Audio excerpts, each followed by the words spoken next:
Chapter L. The Two Poets of Saffron Park. The suburb of Saffron Park lay on the sunset side of London, as red and rayed as a cloud of sunset. It was built of a bright brick throughout, its skyline was fantastic, and even its ground plan was wild.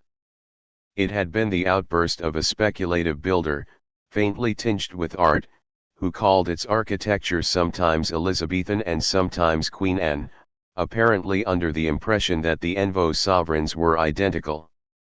It was described with some justice as an artistic colony, though it never in any definable way produced any art. But although its pretensions to be an intellectual center were a little vague, its pretensions to be a pleasant place were quite indisputable. The stranger who looked for the first time at the quaint red houses could only think how very oddly shaped the people must be who could fit into them. Nor when he met the people was he disappointed in this respect. The place was not only pleasant, but perfect, if once he could regard it not as a deception but rather as a dream. Even if the people were not artists, the whole was nevertheless artistic. That young man with the long, auburn hair and the impudent face, that young man was not really a poet, but surely he was a poem. That old gentleman with the wild, white beard and the wild, white hat, that venerable humbug, was not really a philosopher, but at least he was the cause of philosophy in others. That scientific gentleman with the bald, egg-like head and the bare, bird-like neck had no real right to the airs of science that he assumed. He had not discovered anything new in biology, but what biological creature could he have discovered more singular than himself? Thus, and thus only, the whole place had properly to be regarded. It had to be considered not so much as a workshop for artists, but as a frail but finished work of art. A man who stepped into its social atmosphere felt as if he had stepped into a written comedy. More especially this attractive unreality fell upon it about nightfall, when the extravagant roofs were dark against the afterglow and the whole insane village seemed as separate as a drifting cloud. This again was more strongly true oft many nights of local festivity, when the little gardens were often illuminated, and the big Chinese lanterns glowed in the dwarfish trees like some fierce and monstrous fruit. And this was strongest of all on one particular evening, still vaguely remembered in the locality, of which the auburn-haired poet was the hero. It was not by any means the only evening of which he was the hero. On many nights those passing by his little back garden might hear his high, didactic voice laying down the law to men and particularly to women. The attitude of women in such cases was indeed one of the paradoxes of the place. Most of the women were oft vaguely called emancipated, and professed some protest against male supremacy.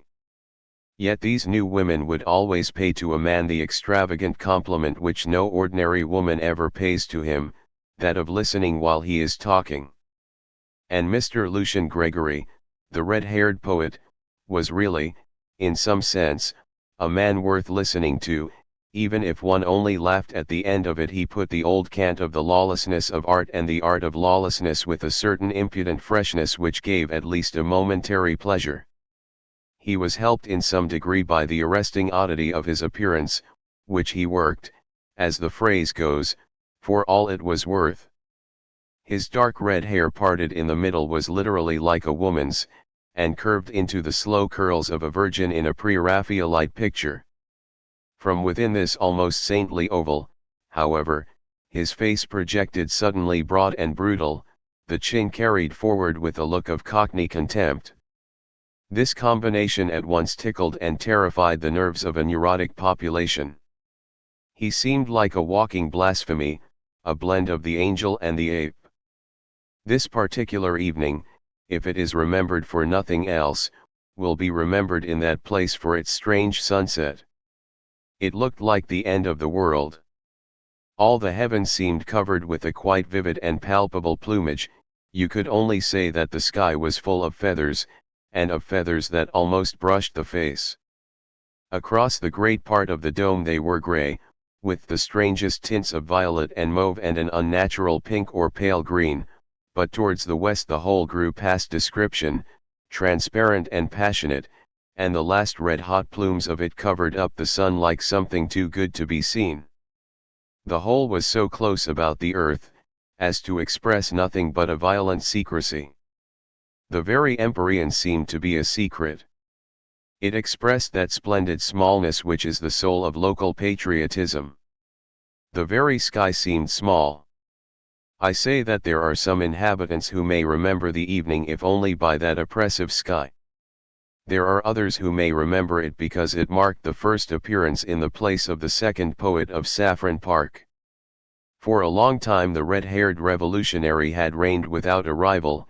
It was upon the night of the sunset that his solitude suddenly ended. The new poet, who introduced himself by the name of Gabriel Syme, was a very mild-looking mortal, with a fair, pointed beard and faint, yellow hair. But an impression grew that he was less meek than he looked.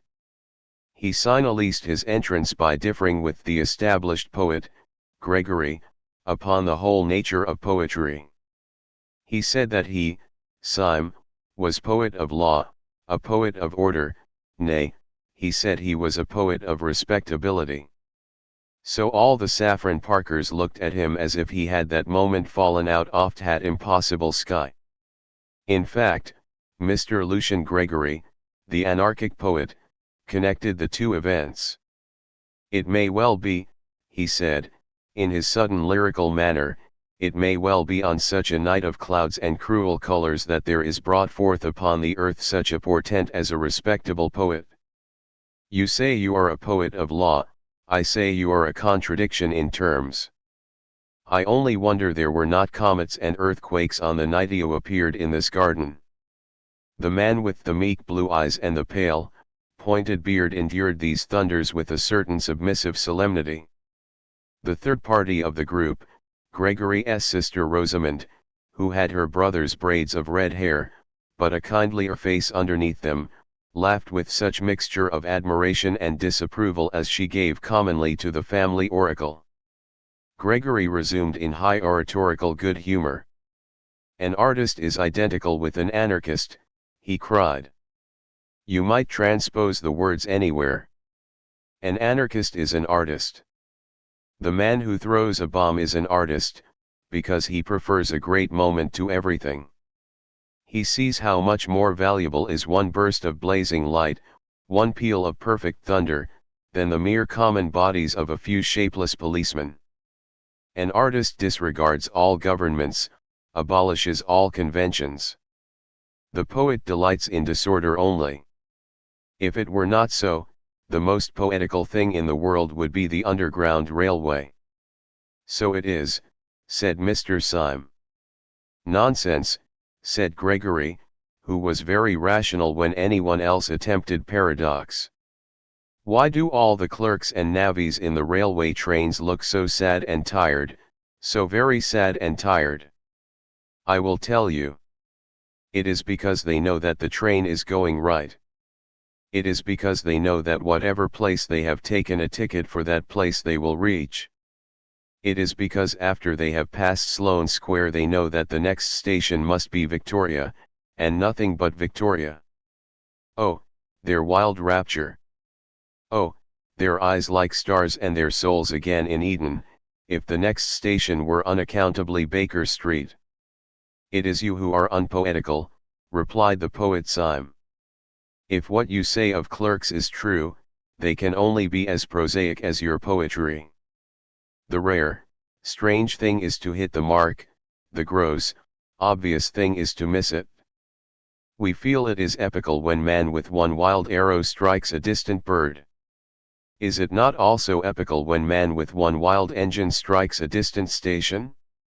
Chaos is dull, because in chaos the train might indeed go anywhere, to Baker Street or to Baghdad. But man is a magician, and his whole magic is in this, that he does say Victoria, and 10. It is Victoria. No, take your books of mere poetry and prose, let me read a timetable, with tears of pride. Take your Byron, who commemorates the defeats of man, give me Bradshaw, who commemorates his victories. Give me Bradshaw, I say. Must you go? Inquired Gregory sarcastically. I tell you, went on Syme with passion, that every time a train comes in I feel that it has broken past batteries of besiegers, and that man has won a battle against chaos. You say contemptuously that when one has left Sloane Square one must come to Victoria. I say that one might do 1,000 things instead, and that whenever I really come there I have the sense of hairbreadth escape. And when I hear the guard shout out the word Victoria, it is not an unmeaning word. It is to me the cry of a herald announcing conquest. It is to me indeed Victoria, it is the victory of Adam. Gregory wagged his heavy, red head with a slow and sad smile. And even then, he said, we poets always ask the question, and what is Victoria now that you have got there? You think Victoria is like the New Jerusalem. We know that the New Jerusalem will only be like Victoria. Yes, the poet will be discontented even in the streets of heaven. The poet is always in revolt. There again, said Syme irritably, what is there poetical about being in revolt? You might as well say that it is poetical to be seasick. Being sick is a revolt. Both being sick and being rebellious may be the wholesome thing on certain desperate occasions, but I'm hanged if I can see why they are poetical. Revolt in the abstract is revolting. It's mere vomiting. The girl winced for a flash at the unpleasant word, but Syme was too hot to heed her. It is things going right, he cried, that is poetical. Our digestions, for instance, going sacredly and silently right, that is the foundation of all poetry. Yes, the most poetical thing, more poetical than the flowers, more poetical than the stars. The most poetical thing in the world is not being sick really, said Gregory superciliously. The examples you choose. I beg your pardon, said Syme grimly, I forgot we had abolished all conventions. For the first time a red patch appeared on Gregory's forehead. You don't expect me, he said, to revolutionize society on this lawn. Syme looked straight into his eyes and smiled sweetly. No, I don't, he said, but I suppose that if you were serious about your anarchism, that is exactly what you would do. Gregory's big bull's eyes blinked suddenly like those of an angry lion, and one could almost fancy that his red mane rose. Don't you think, then, he said in a dangerous voice, that I am serious about my anarchism? I beg your pardon, said Syme. Am I not serious about my anarchism? Cried Gregory, with knotted fists. My dear fellow, said Syme, and strolled away. With surprise, but with a curious pleasure, he found Rosamond Gregory still in his company. Mr. Syme, she said, do the people who talk like you and my brother often mean what they say? Do you mean what you say now? Syme smiled. Do you? He asked. What do you mean? Asked the girl, with grave eyes. My dear Miss Gregory, said Syme gently, there are many kinds of sincerity and insincerity. When you say thank you for the salt, do you mean what you say? No. When you say the world is round, do you mean what you say? No. It is true, but you don't mean it. Now, sometimes a man like your brother really finds a thing he does mean. It may be only a half-truth, quarter truth, tenth truth, but then he says more than he means from sheer force of meaning it. She was looking at him from under level brows, her face was grave and open, and there had fallen upon it the shadow of that unreasoning responsibility which is at the bottom of the most frivolous woman, the maternal watch which is as old as the world. Is he really an anarchist, then? She asked. Only in that sense I speak of, replied Syme, or if I prefer it, in that nonsense. She drew her broad brows together and said abruptly he wouldn't really use bombs or that sort of thing. Syme broke into a great laugh, that seemed too large for his slight and somewhat dandified figure. "Good Lord, no," he said, "that has to be done anonymously." And at that the corners of her own mouth broke into a smile, and she thought with a simultaneous pleasure of Gregory's absurdity and of his safety.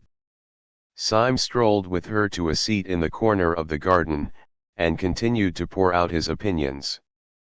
For he was a sincere man, and in spite of his superficial airs and graces, at root a humble one.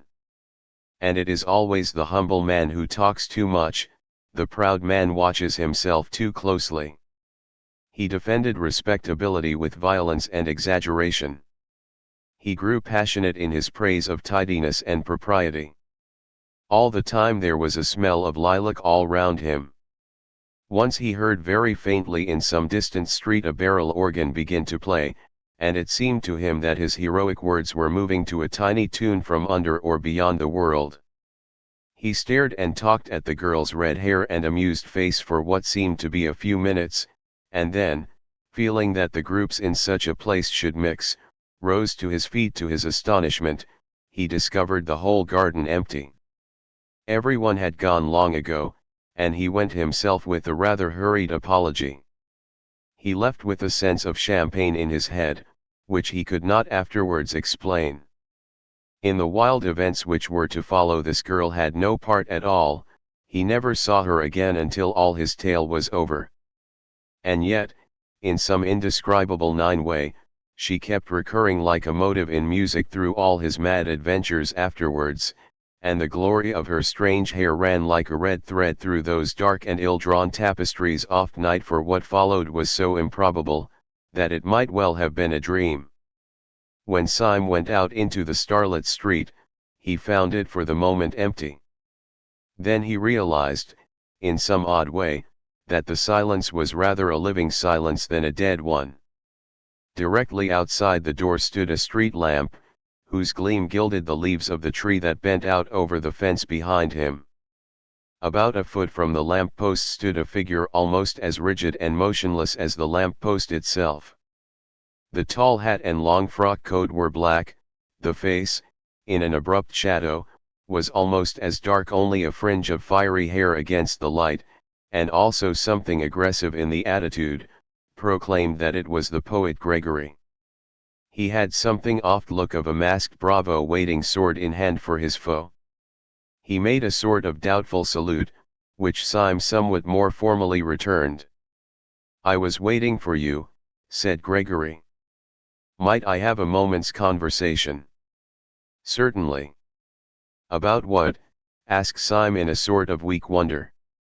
Gregory struck out with his stick at the lamp post, and then at the tree. "About this and this," he cried, "about order and anarchy. There is your precious order, that lean, iron lamp, ugly and barren, and there is anarchy, rich, living, reproducing itself. There is anarchy, splendid in green and gold." "All the same," replied Syme patiently, "just at present you only see the tree by the light of the lamp. I wonder when you would ever see the lamp by the light of the tree." Then after a pause he said, "But may I ask if you have been standing out here in the dark only to resume our little argument?" "No," cried out Gregory, in a voice that rang down the street, "I did not stand here to resume our argument, but to end it forever." The silence fell again, and Syme, though he understood nothing, listened instinctively for something serious. Gregory began in a smooth voice and with a rather bewildering smile. Mr. Syme," he said, "this evening you succeeded in doing something rather remarkable. You did something to me that no man born of woman has ever succeeded in doing before." "Indeed?" "Now I remember," resumed Gregory reflectively, "one other person succeeded in doing it.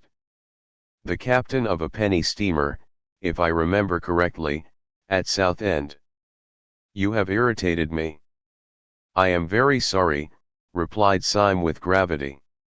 "I am afraid my fury and your insult are too shocking to be wiped out even with an apology," said Gregory very calmly.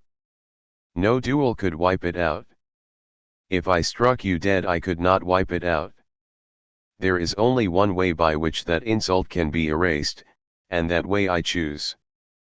I am going, at the possible sacrifice of my life and honor, to prove to you that you were wrong in what you said.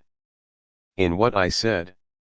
You said I was not serious about being an anarchist. There are degrees of seriousness, replied Syme. I have never doubted that you were perfectly sincere in this sense, that you thought what you said well worth saying, that you thought a paradox might wake men up to a neglected truth. Gregory stared at him steadily and painfully. And in no other sense, he asked, you think me serious? You think me a faineant who lets fall occasional truths? You do not think that in a deeper, a more deadly sense, I am serious? Syme struck his stick violently on the stones of the road. Serious, he cried. Good Lord! Is this street serious? Are these damned Chinese lanterns serious? Is the whole Cabo Odal serious? One comes here and talks a pack off bosh, and perhaps some sense as well, but I should think very little of a man who didn't keep something in the background of his life that was more serious than all this talking, something more serious, whether it was religion or only drink. Very well, said Gregory, his face darkening, you shall see something more serious than either drink or religion. Syme stood waiting with his usual air of mildness until Gregory again opened his lips. You spoke just now of having a religion. Is it really true that you have one? Oh, said Syme with a beaming smile, we are all Catholics now. Then may I ask you to swear by whatever gods or saints your religion involves that you will not reveal what I am now going to tell you to any son of Adam, and especially not to the police? Will you swear that? If you will take upon yourself this awful abnegation, if you will consent to burden your soul with a vow that you should never make and a knowledge you should never dream about, I will promise you in return. You will promise me in return, inquired Syme, as the other paused. I will promise you a very entertaining evening. Syme suddenly took off his hat. Your offer, he said, is far too idiotic to be declined. You say that a poet is always an anarchist. I disagree, but I hope at least that he is always a sportsman. Permit me, here and now, to swear as a Christian, and promise as a good comrade and a fellow artist, that I will not report anything of this, whatever it is, to the police. And now, in the name of Colney Hatch, what is it? I think, said Gregory, with placid irrelevancy, that we will call a cab. He gave two long whistles, and a hansom came rattling down the road.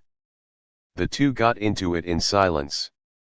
Gregory gave through the trap the address of an obscure public house on the Chiswick bank of the river.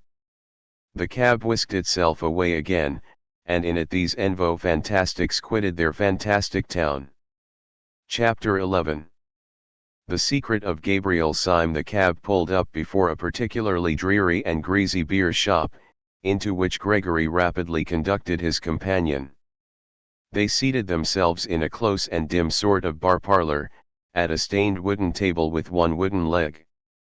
The room was so small and dark, that very little could be seen of the 12 attendant who was summoned, beyond a vague and dark impression of something bulky and bearded. Will you take a little supper? Asked Gregory politely. The pate de foie gras is not good here, but I can recommend a game. Syme received the remark with stolidity, imagining it to be a joke. Accepting the vein of humor, he said, with a well-bred indifference, oh, bring me some lobster mayonnaise. To his indescribable astonishment, the man only said certainly, sir, and went away apparently to get it. What will you drink? Resumed Gregory, with the same careless yet apologetic air. I shall only have a creme de menthe myself, I have dined. But the champagne can really be trusted. Do let me start you with a half bottle of Pommery at least. Thank you, said the motionless Syme. You are very good. His further attempts at conversation, somewhat disorganized in themselves, were cut short finally as by a thunderbolt by the actual appearance of the lobster. Syme tasted it, and found it particularly good.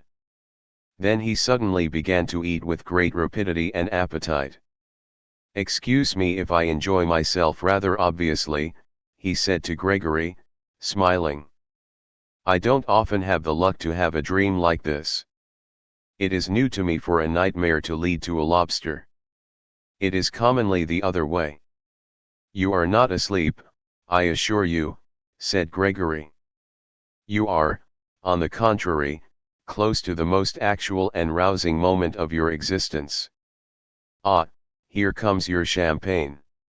I admit that there may be a slight disproportion, let us say, between the inner arrangements of this excellent hotel and its simple and unpretentious exterior. But that is all our modesty. We are the most modest men that ever lived on earth." "And who are we?" asked Syme, emptying his champagne glass. "It is quite simple," replied Gregory.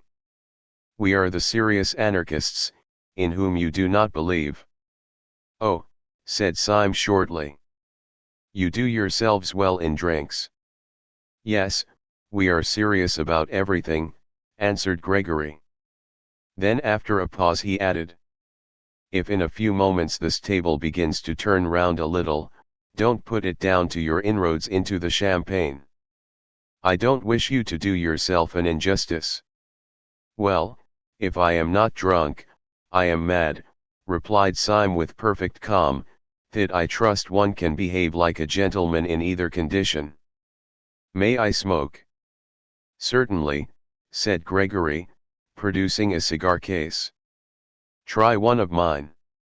Syme took the cigar, clipped the end off with a cigar cutter out of his waistcoat pocket, put it in his mouth, lit it slowly, and let out a long cloud of smoke. It is not a little to his credit that he performed these rites with so much composure, for almost before he had begun them the table at which he sat had begun to revolve, first slowly, and then rapidly, as if at an insane séance. "You must not mind it," said Gregory, "if the kind of screw."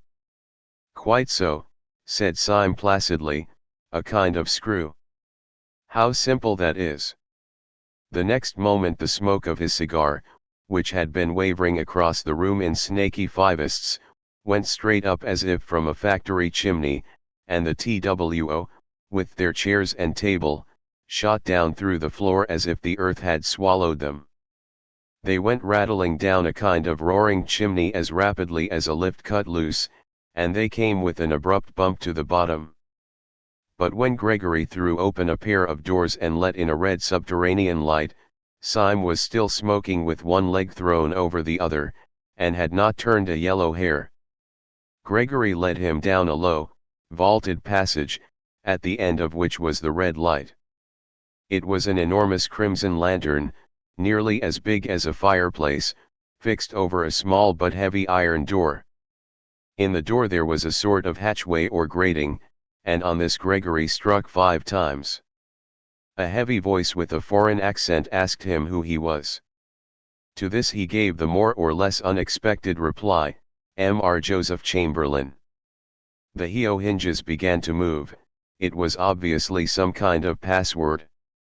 Inside the doorway the passage gleamed as if it were lined with a network of steel.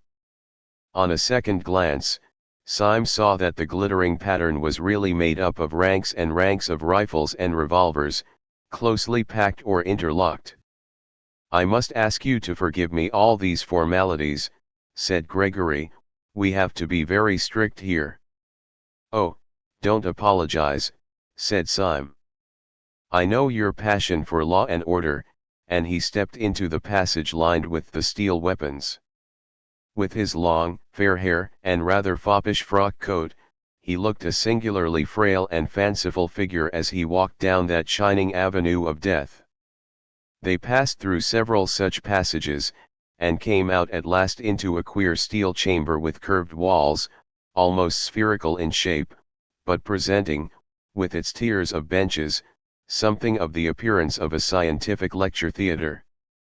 There were no rifles or pistols in this apartment, but round the walls of it were hung more dubious and dreadful shapes, things that looked like the bulbs of iron plants, or the eggs of iron birds. They were bombs, and the very room itself seemed like the inside of a bomb. Syme knocked his cigar ash off against the wall, and went in. "And now, my dear Mr. Syme," said Gregory, throwing himself in an expansive manner on the bench under the largest bomb, "now we are quite cozy, so let us talk properly. Now no human words can give you any notion of why I brought you here. It was one of those quite arbitrary emotions, like jumping off a cliff or falling in love. Suffice it to say that you were an inexpressibly irritating fellow, and, to do you justice, you are still.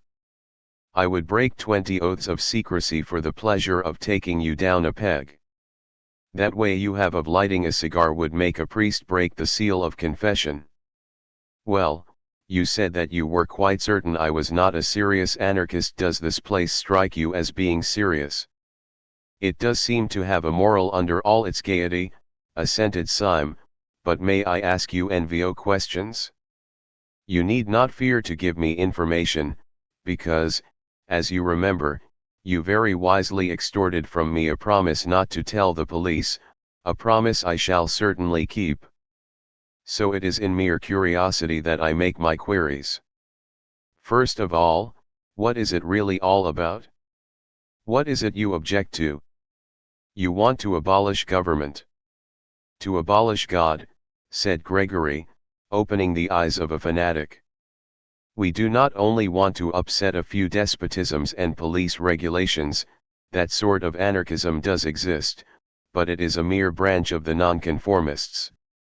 We dig deeper and we blow you higher. We wish to deny all those arbitrary distinctions of vice and virtue, honor and treachery, upon which mere rebels base themselves. The silly sentimentalists of the French Revolution talked of the rights of man. We hate rights as we hate wrongs. We have abolished right and wrong." 15 And right and left," said Syme with a simple eagerness, "I hope you will abolish them too. They are much more troublesome to me." "You spoke of a second question," snapped Gregory. "With pleasure," resumed Syme. "In all your present acts and surroundings there is a scientific attempt at secrecy. I have an aunt who lived over a shop, but this is the first time I have found people living from preference under a public house. You have a heavy iron door. You cannot pass it without submitting to the humiliation of calling yourself Mr. Chamberlain. You surround yourself with steel instruments which make the place, if I may say so, more impressive than homelike. May I ask why, after taking all this trouble to barricade yourselves in the bowels of the earth, you then parade your whole secret by talking about anarchism to every silly woman in Saffron Park?" Gregory smiled. "The answer is simple," he said. "I told you I was a serious anarchist, and you did not believe me. Nor do they believe me. Unless I took them into this infernal room they would not believe me." Syme smoked thoughtfully, and looked at him with interest. Gregory went. "The history of the thing might amuse you," he said. Then first I became one of the new anarchists. I tried all kinds of respectable disguises. I dressed up as a bishop. I read up all about bishops in our anarchist pamphlets, in Superstition the Vampire and Priests of Prey. I certainly understood from them that bishops are strange and terrible old men keeping a cruel secret from mankind. I was misinformed. When on my first appearing in episcopal gaiters in a drawing room I cried out in a voice of thunder, 'Down! Down!' Presumptuous human reason, they found out in some way that I was not a bishop at all. I was nabbed at once. Then I made up as a millionaire, but I defended capital with so much intelligence that a fool could see that I was quite poor. Then I tried being a major. Now I am a humanitarian myself, but I have I hope, enough intellectual breadth to understand the position of those who, like Nietzsche, admire violence, the proud, mad war of nature and all that, you know. I threw myself into the major. I drew my sword and waved it constantly. I called out blood, abstractedly, like a man calling for wine. I often said, let the weak perish, it is the law. Well, well, it seems majors don't do this. I was nabbed again. At last I-16 went in despair to the president of Central Anarchist Council, who is the greatest man in Europe. What is his name? Asked Syme. You would not know it, answered Gregory. That is his greatness. Caesar and Napoleon put all their genius into being heard of, and they were heard of. He puts all his genius into not being heard of, and he is not heard of. But you cannot be for 5 minutes in the room with him without feeling that Caesar and Napoleon would have been children in his hands. He was silent and even pale for a moment, and then resumed, but whenever he gives advice it is always something as startling as an epigram, and yet as practical as the Bank of England. I said to him, what disguise will hide me from the world? What can I find more respectable than bishops and majors?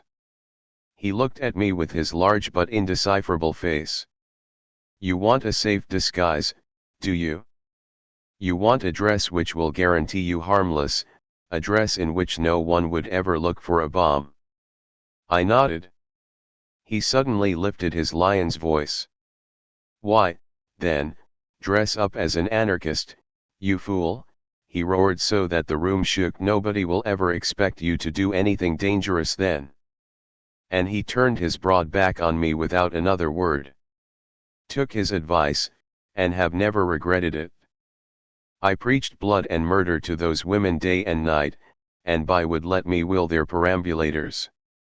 Syme sat watching him with some respect in his large, blue eyes. You took me in, he said. It is really a smart dodge. Then after a pause he added, what do you call this tremendous president of yours? We generally call him Sunday, replied Gregory with simplicity. You see, there are 7 members of the Central Anarchist Council, and they are named after days off week. He is called Sunday, by some of his admirers Bloody Sunday. It is curious you should mention the matter, because the very night you have dropped in, if I may so express it, is the night on which our London branch, which assembles in this room, has to elect its own deputy to fill a vacancy in the council. The gentleman who has for some time past played, with propriety and general applause, the difficult part of Thursday, has died quite suddenly. Consequently, we have called a meeting this very evening to elect a successor. 17. He got to his feet and strolled across the room with a sort of smiling embarrassment. I feel somehow as if you were my mother, Syme, he continued casually. I feel that I can confide anything to you, as you have promised to tell nobody. In fact, I will confide to you something that I would not say in so many words to the anarchists who will be coming to the room in about 10 minutes. We shall, of course, go through a form of election, but I don't mind telling you that it is practically certain what the result will be. He looked down for a moment modestly. It is almost a settled thing that I am to be Thursday. My dear fellow, said Syme heartily, I congratulate you. A great career. Gregory smiled in deprecation, and walked across the room, talking rapidly. As a matter of fact, everything is ready for me on this table, he said, and the ceremony will probably be the shortest possible.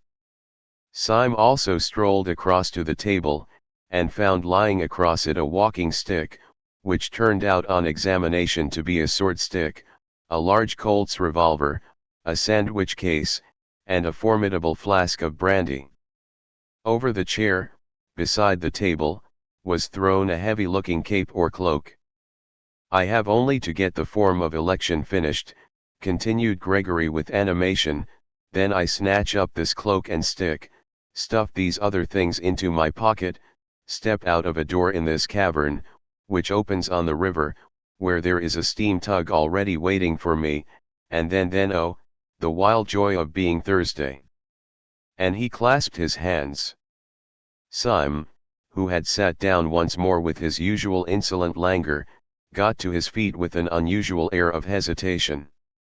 High is it, he asked vaguely, that I think you are quite a decent fellow? Why do I positively like you, Gregory? He paused a moment, and then added with a sort of fresh curiosity, is it because you are such an ass? There was a thoughtful silence again, and then he cried out, well, damn it all. This is the funniest situation I have ever been in my life, and I am going to act accordingly. Gregory, I gave you a promise before I came into this place. That promise I would keep under red-hot pincers. Would you give me, for my own safety, a little promise of the same kind? A promise? Asked Gregory, wondering. 18. Yes, said Syme very seriously, a promise. I swore before God that I would not tell your secret to the police. Will you swear by humanity, or whatever beastly thing you believe in, that you will not tell my secret to the anarchists? Your secret? Asked the staring Gregory. Have you got a secret? Yes, said Syme, I have a secret. Then after a pause, will you swear? Gregory glared at him gravely for a few moments, and then said abruptly, you must have bewitched me, but I feel a furious curiosity about you.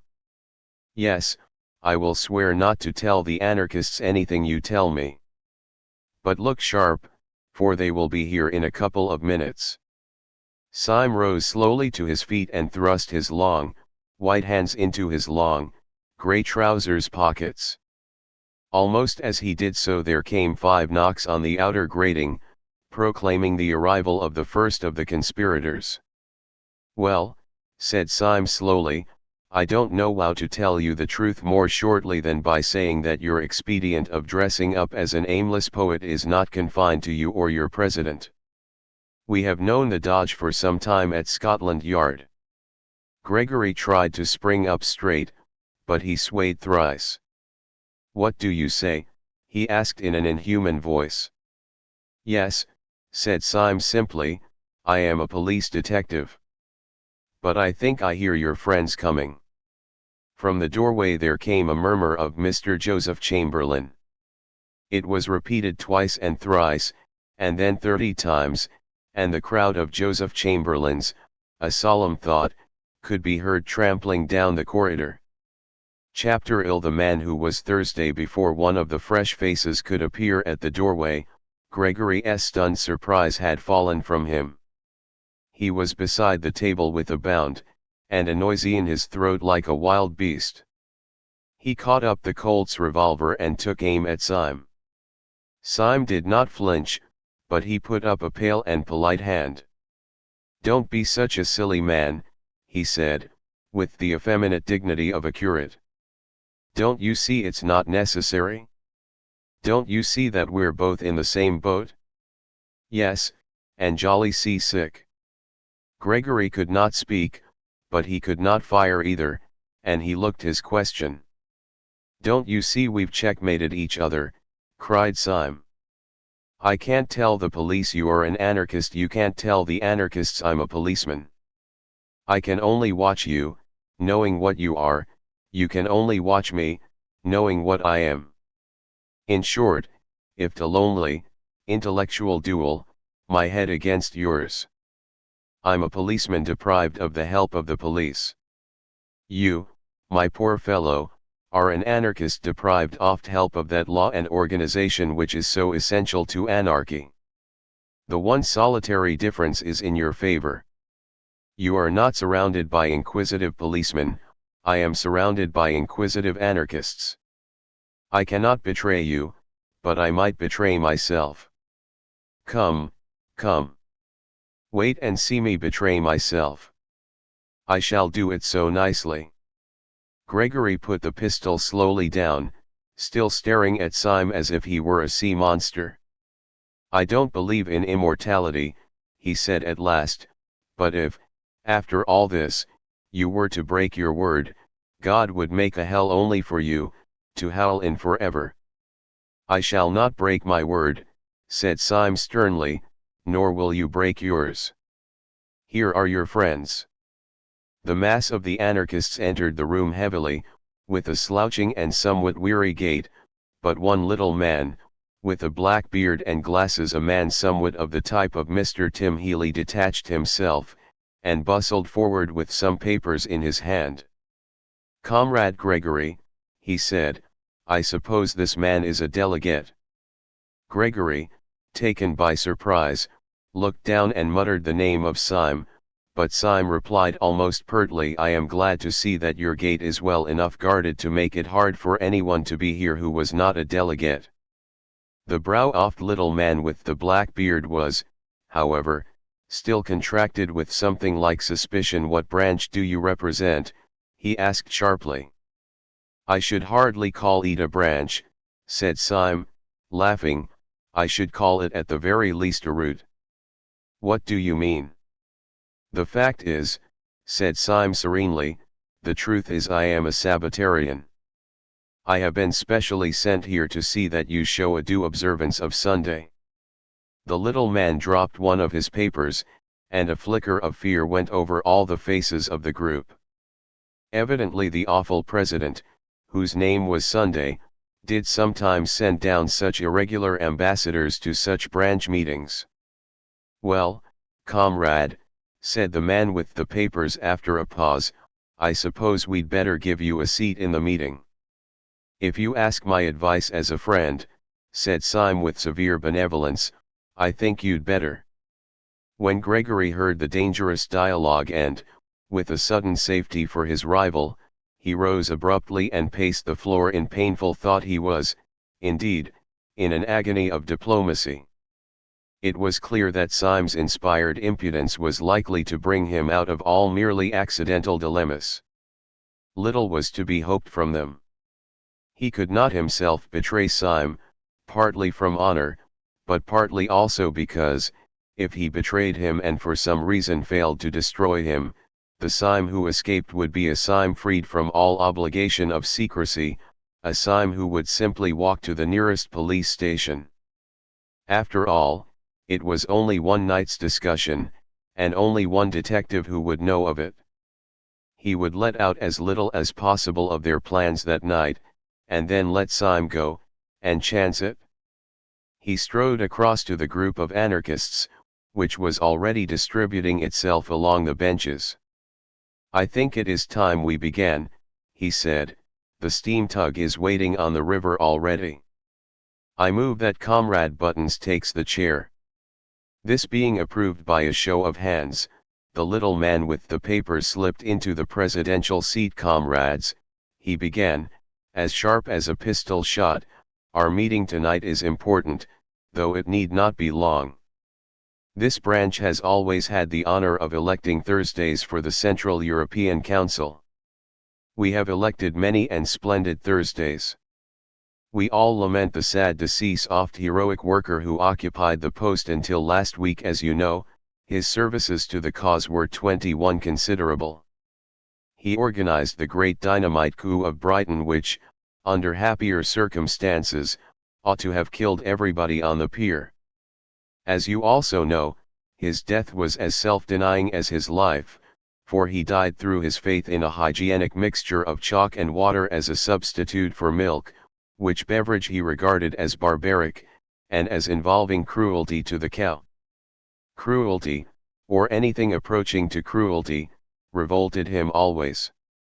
But it is not to acclaim his virtues that we are met, but for a harder task. It is difficult properly to praise his qualities, but it is more difficult to replace them. Upon you, comrades, it devolves this evening to choose out of the company present the man who shall be Thursday.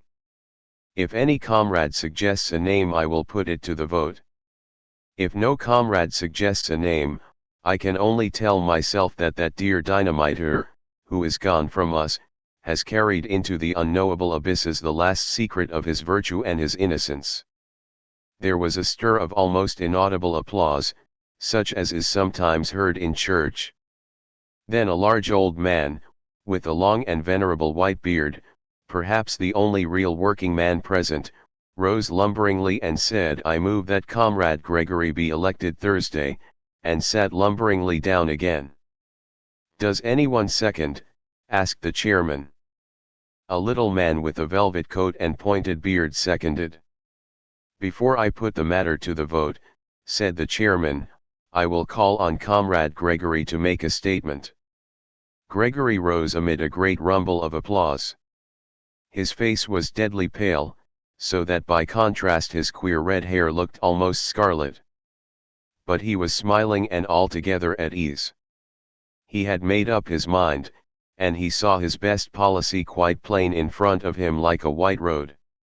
His best chance was to make a softened and ambiguous speech, such as would leave on the detective's mind the impression that the anarchist brotherhood was a very mild affair after all.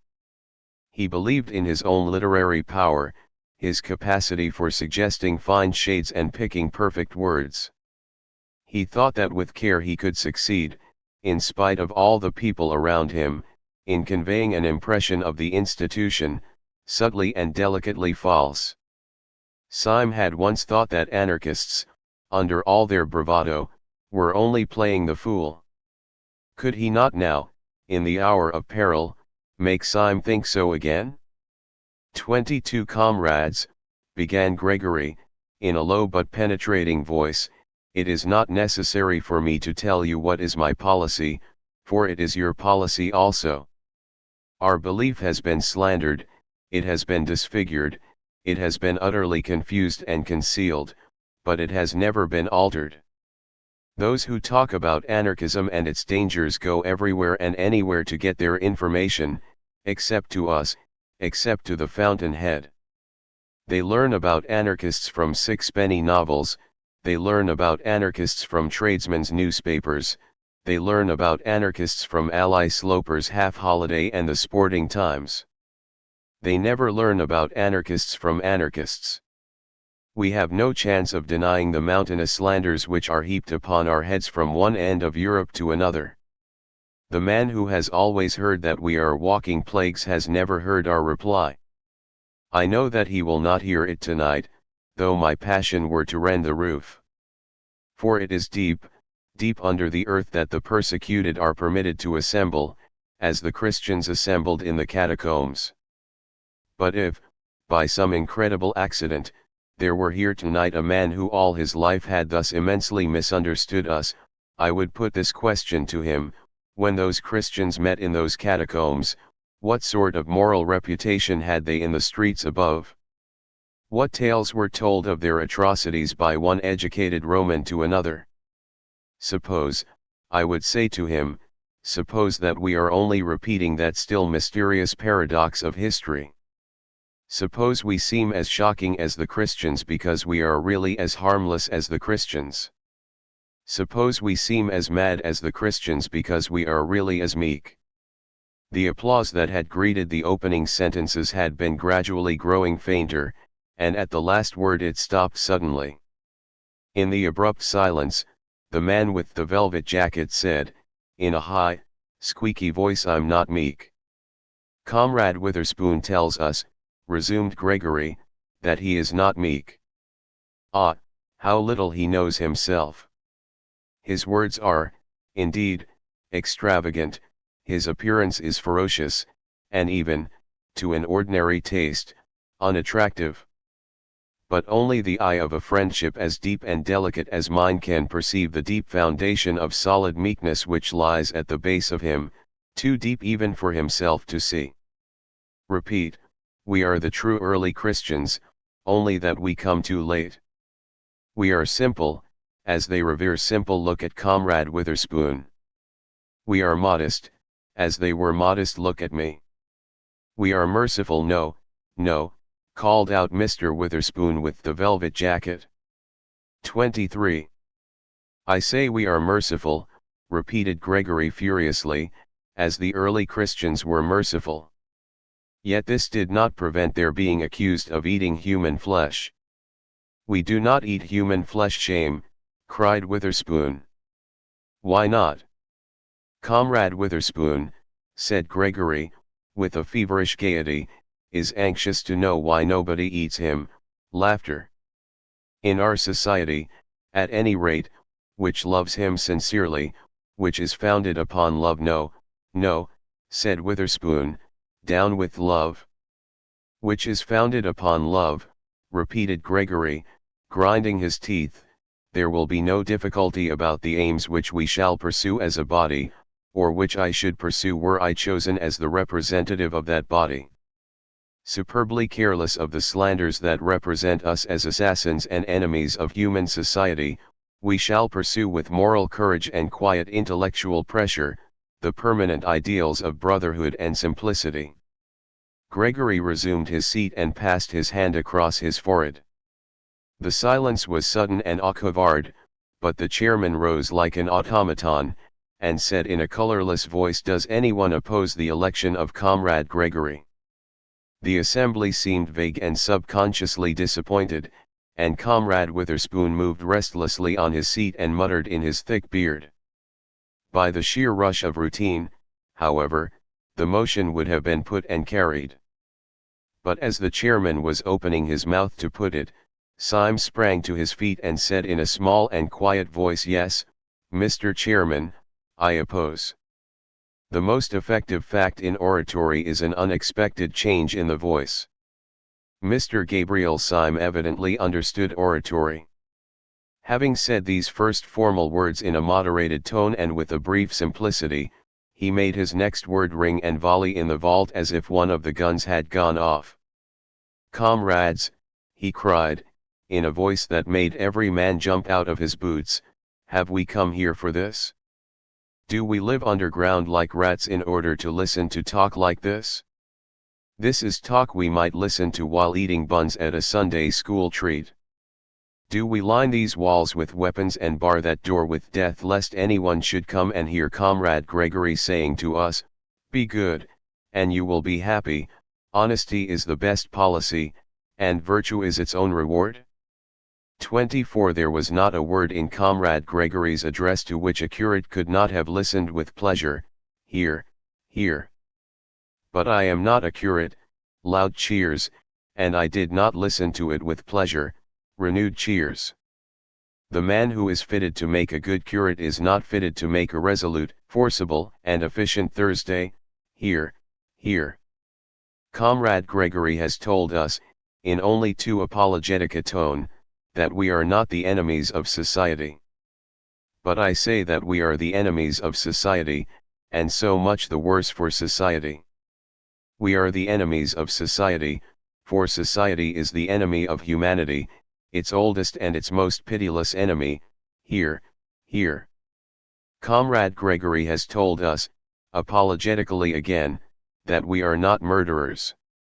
There I agree. We are not murderers, we are executioners." Cheers.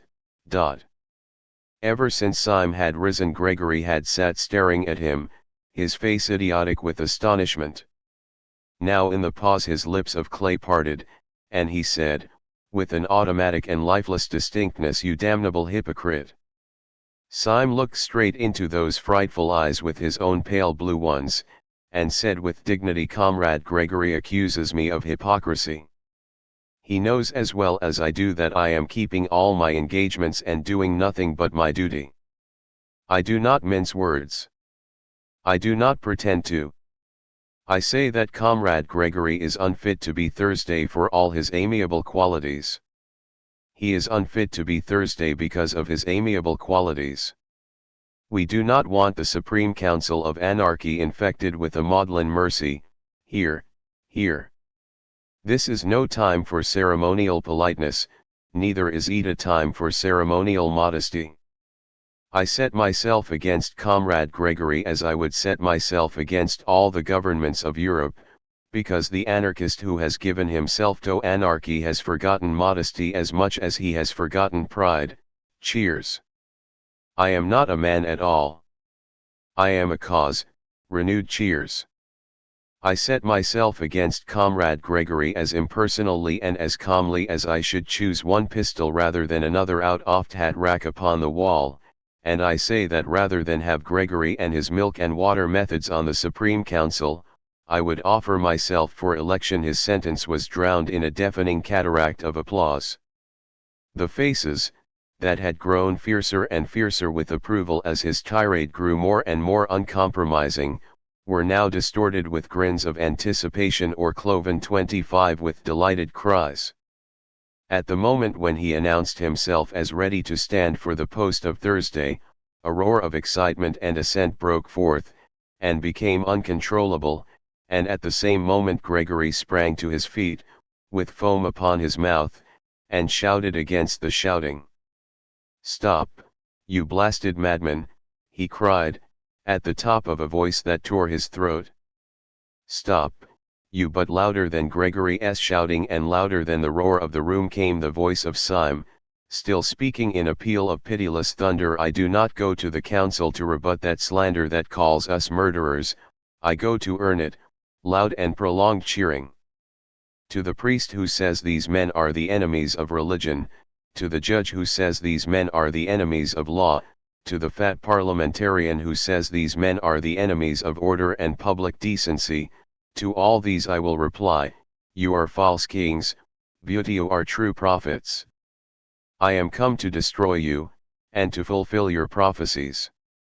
The heavy clamour gradually died away, but before it had ceased Witherspoon had jumped to his feet, his hair and beard all on end, and had said, "I move, as an amendment, that Comrade Syme be appointed to the post." "Stop all this, I tell you," cried Gregory, with frantic face and hands. "Stop it, it is all."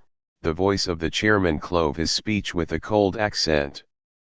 "Does anyone second this amendment?" he said.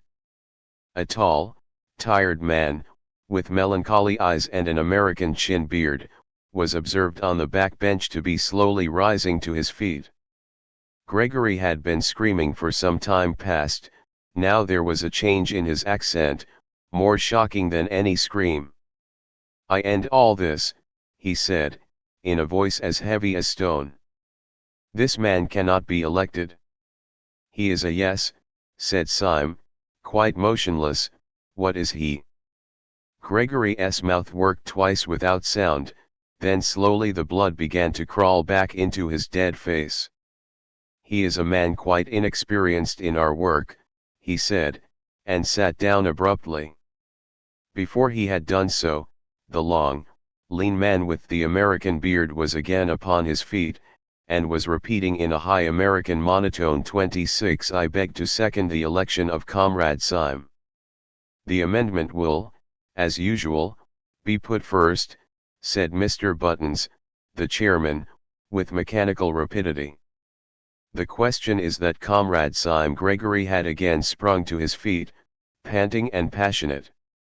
"Comrades," he cried out, "I am not a madman." "Oh, oh," said Mr. Witherspoon. "I am not a madman," reiterated Gregory, with a frightful sincerity which for a moment staggered the room, "but I give you a counsel which you can call mad if you like." "No, I will not call it a counsel, for I can give you no reason for it. I will call it a command." "Call it a mad command, but act upon it. Strike, but hear me. Kill me, but obey me. Do not elect this man." Truth is so terrible, even in fetters, that for a moment Syme's slender and insane victory swayed like a reed. But you could not have guessed it from Syme's bleak blue eyes. He merely began, "Comrade Gregory commands." Then the spell was snapped, and one anarchist called out to Gregory, "Who are you?" "You are not Sunday," and another anarchist added in a heavier voice, "and you are not Thursday." "Comrades," cried Gregory, in a voice like that of a martyr who in an ecstasy of pain has passed beyond pain, "it is nothing to me whether you detest me as a rant or detest me as a slave. If I will not take my command, accept my degradation. I kneel to you. I throw myself at your feet. I implore you. Do not elect this man. Comrade Gregory, said the chairman after a painful pause, this is really not quite dignified. For the first time in the proceedings there was for a few seconds a real silence. Then Gregory fell back in his seat, a pale wreck of a man, and the chairman repeated, like a piece of clockwork suddenly started again, the question is that Comrade Syme be elected to the post of Thursday on the General Council. The roar rose like the sea, the hands rose like a forest, and 3 minutes afterwards Mr. Gabriel Syme, of the Secret Police Service, was elected to the post of Thursday on the General Council of Anarchists of Europe. 27 Everyone in the room seemed to feel the tug waiting on the river, the sword stick and the revolver, waiting on the table. The instant the election was ended and irrevocable, and Syme had received the paper proving his election, they all sprang to their feet, and the fiery groups moved and mixed in the room. Syme found himself, somehow or other, face to face with Gregory, who still regarded him with a stare of stunned hatred. They were silent for many minutes. "You are a devil," said Gregory at last. "And you are a gentleman," said Syme with gravity. "It was you that entrapped me," began Gregory, shaking from head to foot. "Entrapped me into talk sense," said Syme shortly. "Into what sort of devil's parliament have you entrapped me, if it comes to that? You made me swear before I made you. Perhaps we are both doing what we think right. But what we think right is so damn different that there can be nothing between us in the way of concession. There is nothing possible between us but honor and death," and he pulled the great cloak about his shoulders and picked up the flask from the table. "The boat is quite ready," said Mr. Buttons, bustling up. "Be good enough to step this way." With a gesture that revealed the shop walker, he led Syme down a short, iron-bound passage, the still agonized Gregory following feverishly at their heels. At the end of the passage was a door, which Buttons opened sharply, showing a sudden blue and silver picture off moonlit river, that looked like a scene in a theater. Close to the opening lay a dark, dwarfish steam launch, like a baby dragon with one red eye. Almost in the act of stepping on board, Gabriel Syme turned to the gaping Gregory. "You have kept your word," he said gently, with his face in shadow. "You are a man of honor, and I thank you. You have kept it even down to a small particular. There was one special thing you promised me at the beginning of the affair, and which you have certainly given me by the end of it." "What do you mean?" cried the chaotic Gregory. "What did I promise you?" "A very entertaining evening," said Syme, and he made a military salute with the sword stick as the steamboat slid away. Chapter W. The tale of a detective. Gabriel Syme was not merely a detective who pretended to be a poet, he was really a poet who had become a detective. Nor was his hatred of anarchy hypocritical. He was one of those who are driven early in life into too conservative an attitude by the bewildering folly of most revolutionists. He had not attained it by any tame tradition.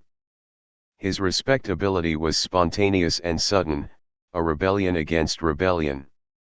He came of a family of cranks, in which all the oldest people had all the newest notions.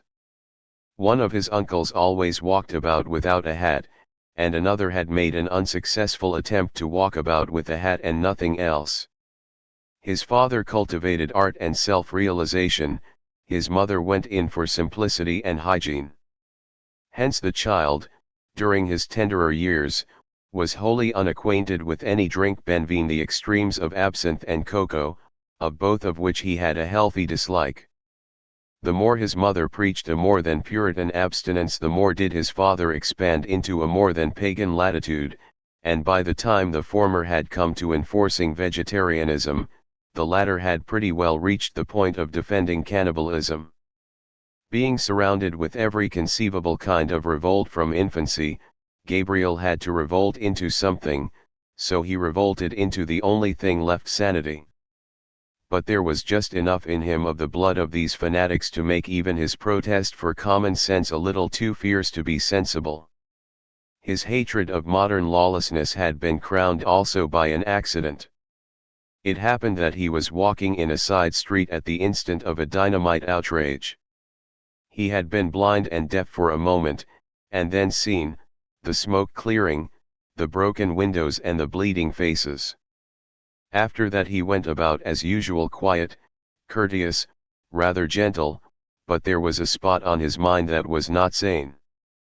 He did not regard anarchists, as most of us do, as a handful of morbid men, combining ignorance with intellectualism. He regarded them as a huge and pitiless peril, like a Chinese invasion. He poured perpetually into newspapers and their waste paper baskets a torrent of tales, verses, and violent articles, warning men off these deluge of 29 barbaric denial. But he seemed to be getting no nearer his enemy, and, what was worse, no nearer a living. As he paced the Thames embankment, bitterly biting a cheap cigar and brooding on the advance of anarchy, there was no anarchist with a bomb in his pocket so savage or so solitary as he. Indeed, he always felt that government stood alone and desperate, with its back to the wall. He was too quixotic to have cared for it otherwise. He walked on the embankment once under a dark red sunset. The red river reflected the red sky, and they both reflected his anger. The sky, indeed, was so swarthy, and the light on the river relatively so lurid, that the water almost seemed of fiercer flame than the sunset it mirrored. It looked like a stream of literal fire winding under the vast caverns of a subterranean country. Syme was shabby in those days. He wore an old-fashioned black chimney-pot hat, he was wrapped in a yet more old-fashioned cloak, black and ragged, and the combination gave him the look of the early villains in Dickens and Bulwer Lytton. Also his yellow beard and hair were more unkempt and leonine than when they appeared long afterwards, cut and pointed, on the lawns of Saffron Park. A long, lean, black cigar, bought in Soho for envopence, stood out from between his tightened teeth, and altogether he looked a very satisfactory specimen of the anarchists upon whom he had vowed a holy war. Perhaps this was why a policeman on the embankment spoke to him, and said good even me. Syme, at a crisis of his morbid fears for humanity, seemed stung by the mere stolidity of the automatic official, a mere bulk of blue in the fib light. "A good evening, is it?" he said sharply. "You fellows would call the end-oft world a good evening. Look at that bloody red sun and that bloody river.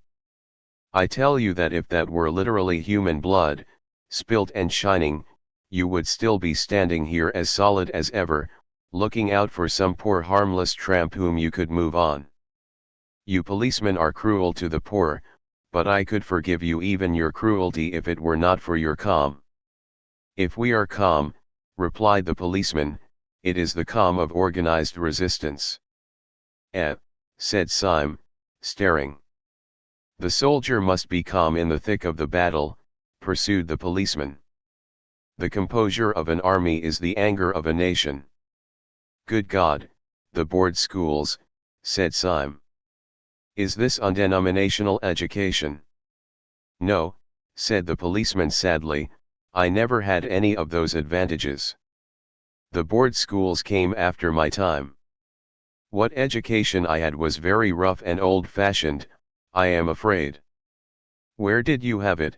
asked Syme, wondering. "Oh, at Harrow," said the policeman. "The class sympathies which, false as they are the truest things in so many men," broke out of Syme before he could control them. "But, good Lord, man," he said, "you oughtn't to be a policeman." The policeman sighed and shook his head. "I know," he said solemnly, "I know I am not worthy." "But why did you join the police?" asked Syme with rude curiosity. "For much the same reason that you abused the police," replied the other. I found that there was a special opening in the service for those whose fears for humanity were concerned rather with the aberrations of the scientific intellect than with the normal and excusable, though excessive, outbreaks of the human will. I trust one make myself clear. If you mean that you make your opinion clear, said Syme, I suppose you do. But as for making yourself clear, it is the last thing you do. How comes a man like you to be talking philosophy in a blue helmet on the Thames embankment? You have evidently not heard of the latest development in our police system, replied the other. I am not surprised at it. We are keeping it rather dark from the educated class, because that class contains most of our enemies. But you seem to be exactly in the right frame of mind. I think you might almost join us. Join you in what? Asked Syme. I will tell you, said the policeman slowly. This is the situation. The head of one of our departments, one of the most celebrated detectives in Europe, has long been of opinion that a purely intellectual conspiracy would soon threaten the very existence of civilization. He is certain that the scientific and artistic worlds are silently bound in a crusade against the family and the state. He has, therefore, formed a special corps of policemen who are also 31 philosophers. It is their business to watch the beginnings of this conspiracy, not merely in a criminal but in a controversial sense. I am a Democrat myself, and I am fully aware of the value of the ordinary man in matters of ordinary valor or virtue. But it would obviously be undesirable to employ the common policeman in an investigation which is also a heresy hunt. Syme's eyes were bright with a sympathetic curiosity. What do you do, then? He said. The work of the philosophical policeman, replied the man in blue, is at once bolder and more subtle than that of the ordinary detective. The ordinary detective goes to pothouses to arrest thieves, we go to artistic tea parties to detect pessimists. The ordinary detective discovers from a ledger or a diary that a crime has been committed. We discover from a book of sonnets that a crime will be committed. We have to trace the origin of those dreadful thoughts that drive men on at last to intellectual fanaticism and intellectual crime. We were only just in time to prevent the assassination at Hartlepool, and that was entirely due to the fact that our Mr. Wilkes, a smart young fellow, thoroughly understood a trial at Do you mean, asked Syme, that there is really as much connection between crime and the modern intellect as all that? You are not sufficiently democratic, answered the policeman, but you were right when you said just now that our ordinary treatment of the poor criminal was a pretty brutal business. I tell you I am sometimes sick of my trade when I see how perpetually it means merely a war upon the ignorant and the desperate. But this new movement of ours is a very different affair. We deny the snobbish English assumption that the uneducated are the dangerous criminals. We remember the Roman emperors. We remember the great poisoning princes of the Renaissance. We say that the dangerous criminal is the educated criminal. We say that the most dangerous criminal now is the entirely lawless modern philosopher. Compared to him, burglars and bigamists are essentially moral men, my heart goes out to them. They accept the essential ideal of man, they merely seek it wrongly. Thieves respect property. They merely wish the property to become their property that they may more perfectly respect it. But philosophers dislike property as property, they wish to destroy the very idea of personal possession. Bigamists respect marriage, or they would not go through the highly ceremonial and even ritualistic formality of bigamy. But philosophers 32 despise marriage as marriage. Murderers respect human life, they merely wish to attain a greater fullness of human life in themselves by the sacrifice of what seems to them to be lesser lives.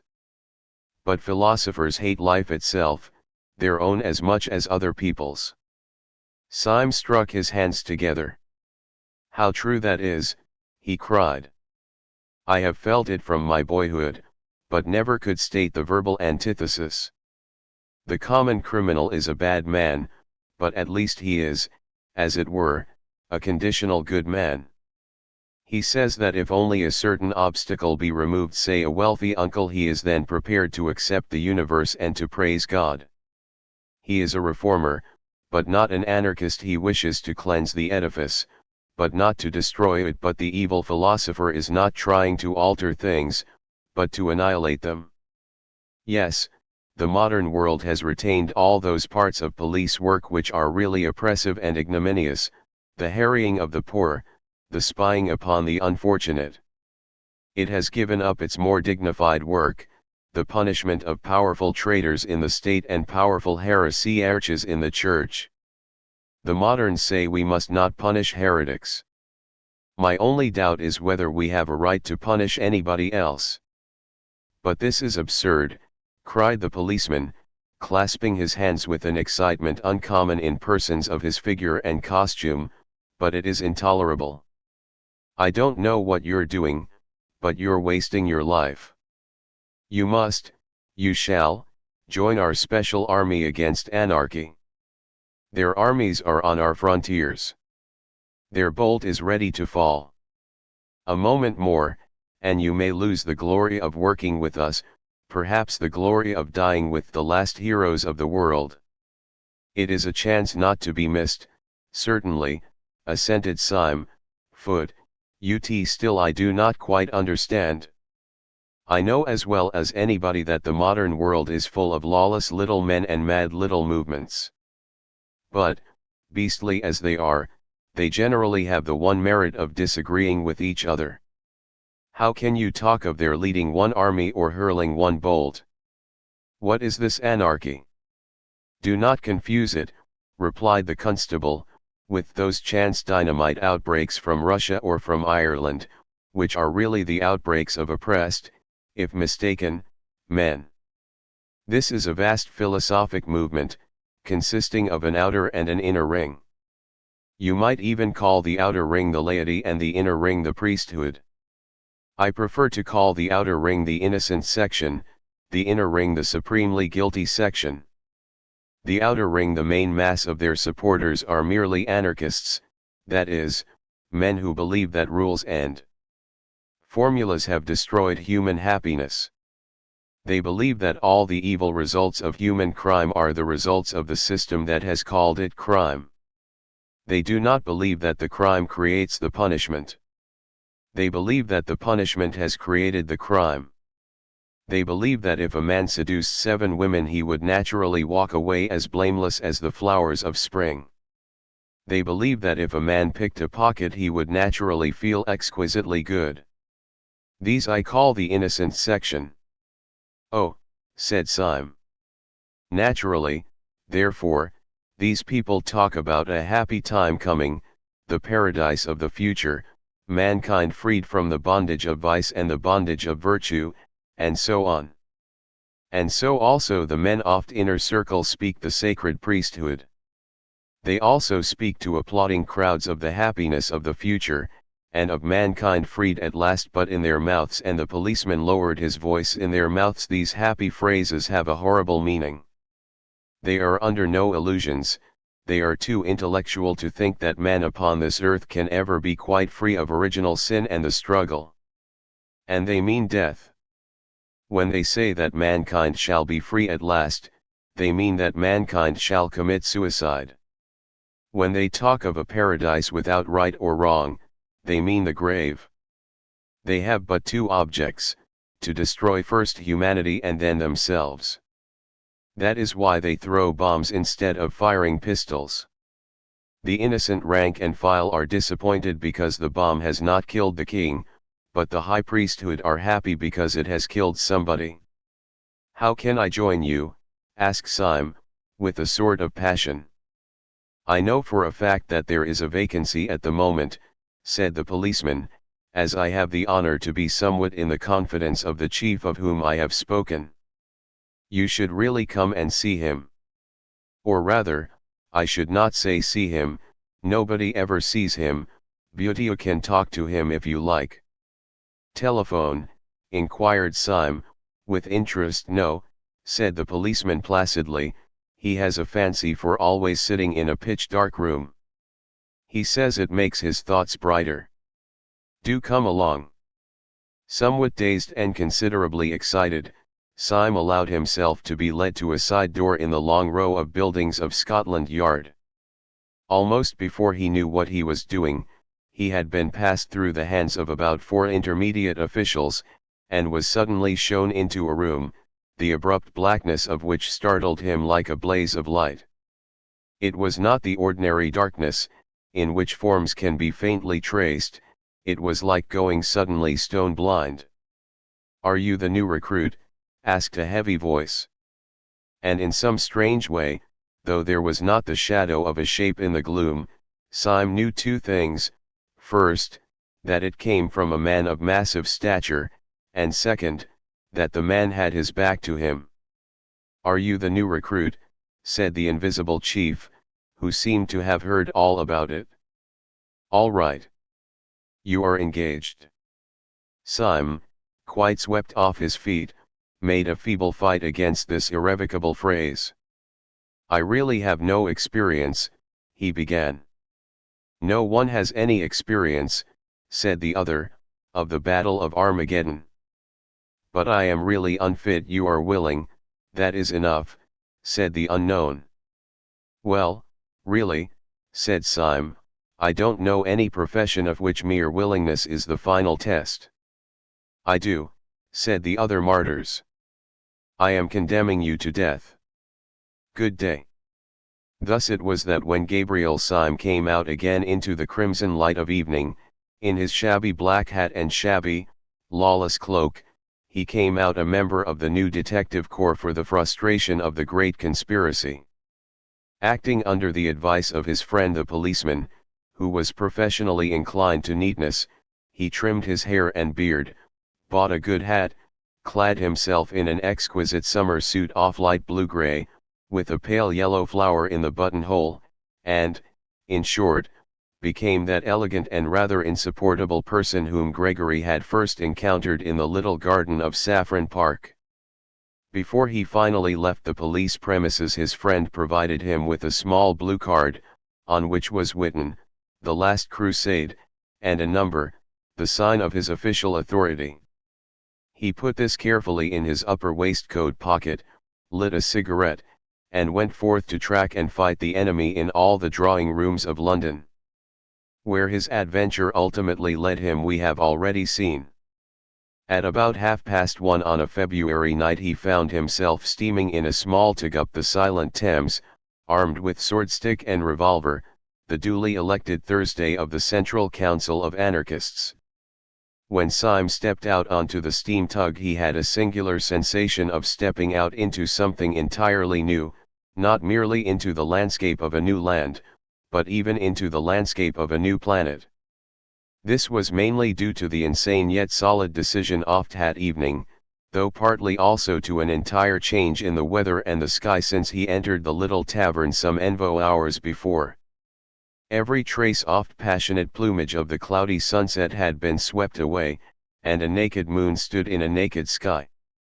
The moon was so strong and full that, by a paradox often to be noticed, it seemed like a weaker sun. It gave, not the sense of bright moonshine, but rather of a dead daylight. Over the whole landscape lay a luminous and unnatural discoloration, as of that disastrous twilight which Milton spoke of as shed by the sun in eclipse, so that Syme fell easily into his first thought, that he was actually on some other and emptier planet, which circled round some sadder star. But the more he felt this glittering desolation in the moonlit land, the more his own chivalric folly glowed in the night like a great fire. Even the common things he carried with him, the food and the brandy and the loaded pistol, took on exactly that concrete and material poetry which a child feels when he takes a gun upon a journey or a bun with him to bed.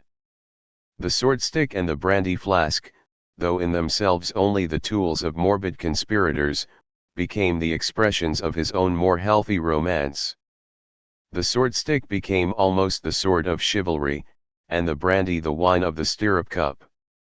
For even the most dehumanist modern fantasies depend on some older and simpler figure. The adventures may be mad, but the adventurer must be sane. The dragon without St. George would not even be grotesque. So this inhuman landscape was only imaginative by the presence of a man really human.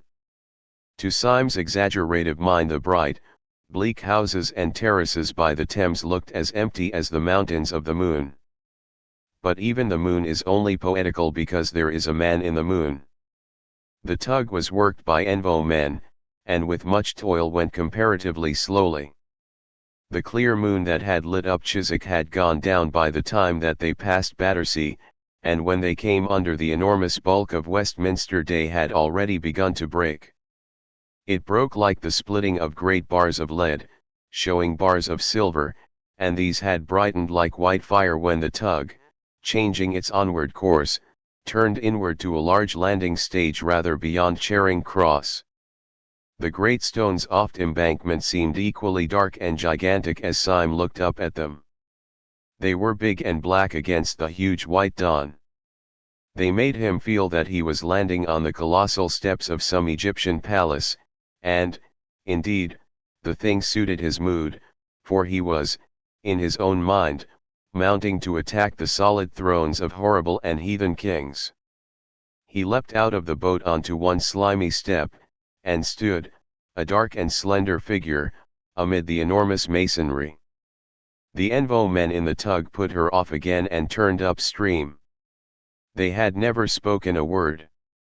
Chapter V. The Feast of Fear. At first the large stone stair seemed to Syme as deserted as a pyramid, but before he reached the top he had realized that there was a man leaning over the parapet of the embankment and looking out across the river. As a figure he was quite conventional, clad in a silk hat and frock coat of the more formal type of fashion. He had a red flower in his buttonhole. As Syme drew nearer to him step by step, he did not even move a hair, and Syme could come close enough to notice even in the dim, pale morning light that his face was long, pale and intellectual, and ended in a small triangular tuft of dark beard at the very point of the chin, all else being clean-shaven. This scrap of hair almost seemed a mere oversight. The rest oft face was of the type that is best shaven, clear-cut, ascetic, and in its way noble. Syme drew closer and closer, noting all this, and still the figure did not stir. At first an instinct had told Syme that this was the man whom he was meant to meet. Then, seeing that the man made no sign, he had concluded that he was not. And now again he had come back to a certainty that the man had something to do with his mad adventure. For the man remained more still than would have been natural if a stranger had come so close. He was as motionless as a wax 37 work, and got on the nerves somewhat in the same way. Syme looked again and again at the pale, dignified, and delicate face, and the face still looked blankly across the river. Then he took out of his pocket the note from Buttons proving his election, and put it before that sad and beautiful face.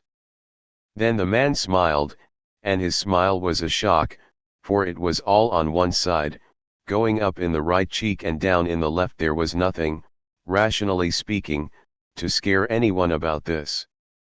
Many people have this nervous trick of a crooked smile, and in many it is even attractive. But in all Syme's circumstances, with the dark dawn and the deadly errand and the loneliness on the great dripping stones, there was something unnerving in it. There was the silent river and the silent man, a man of even classic face. And there was the last nightmare touch that his smile suddenly went wrong. The spasm of smile was instantaneous, and the man's face dropped at once into its harmonious melancholy. He spoke without further explanation or inquiry, like a man speaking to an old colleague. "If we walk up towards Leicester Square," he said, "we shall just be in time for breakfast. Sunday always insists on an early breakfast." "Have you had any?" "No," said Syme. "Nor have I," answered the man in an ordinary tone. "I shall try to get to bed after breakfast." He spoke with casual civility, but in an utterly dead voice that contradicted the fanaticism of his face. It seemed almost as if all friendly words were to him lifeless conveniences, and that his only life was hate. After a pause the man spoke again. Of course, the secretary off branch told you everything that can be told. But the one thing that can never be told is the last notion of the president, for his notions grow like a tropical forest, so in case you don't know, I'd better tell you that he is carrying out his notion of concealing ourselves by not concealing ourselves to the most extraordinary lengths just now.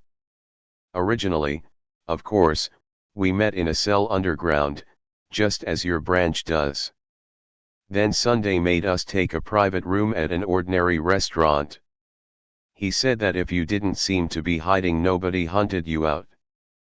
Well, he is the only man on earth, I know, but sometimes I really think that his huge brain is going a little mad in its old age.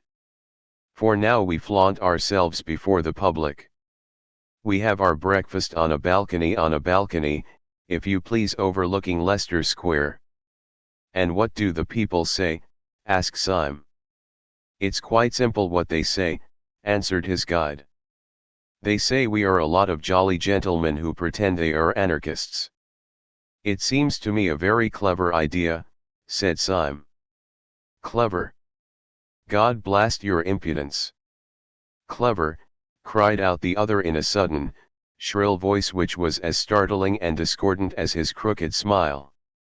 Vivi hen, you've seen Sunday for a split second, you'll leave off calling him clever.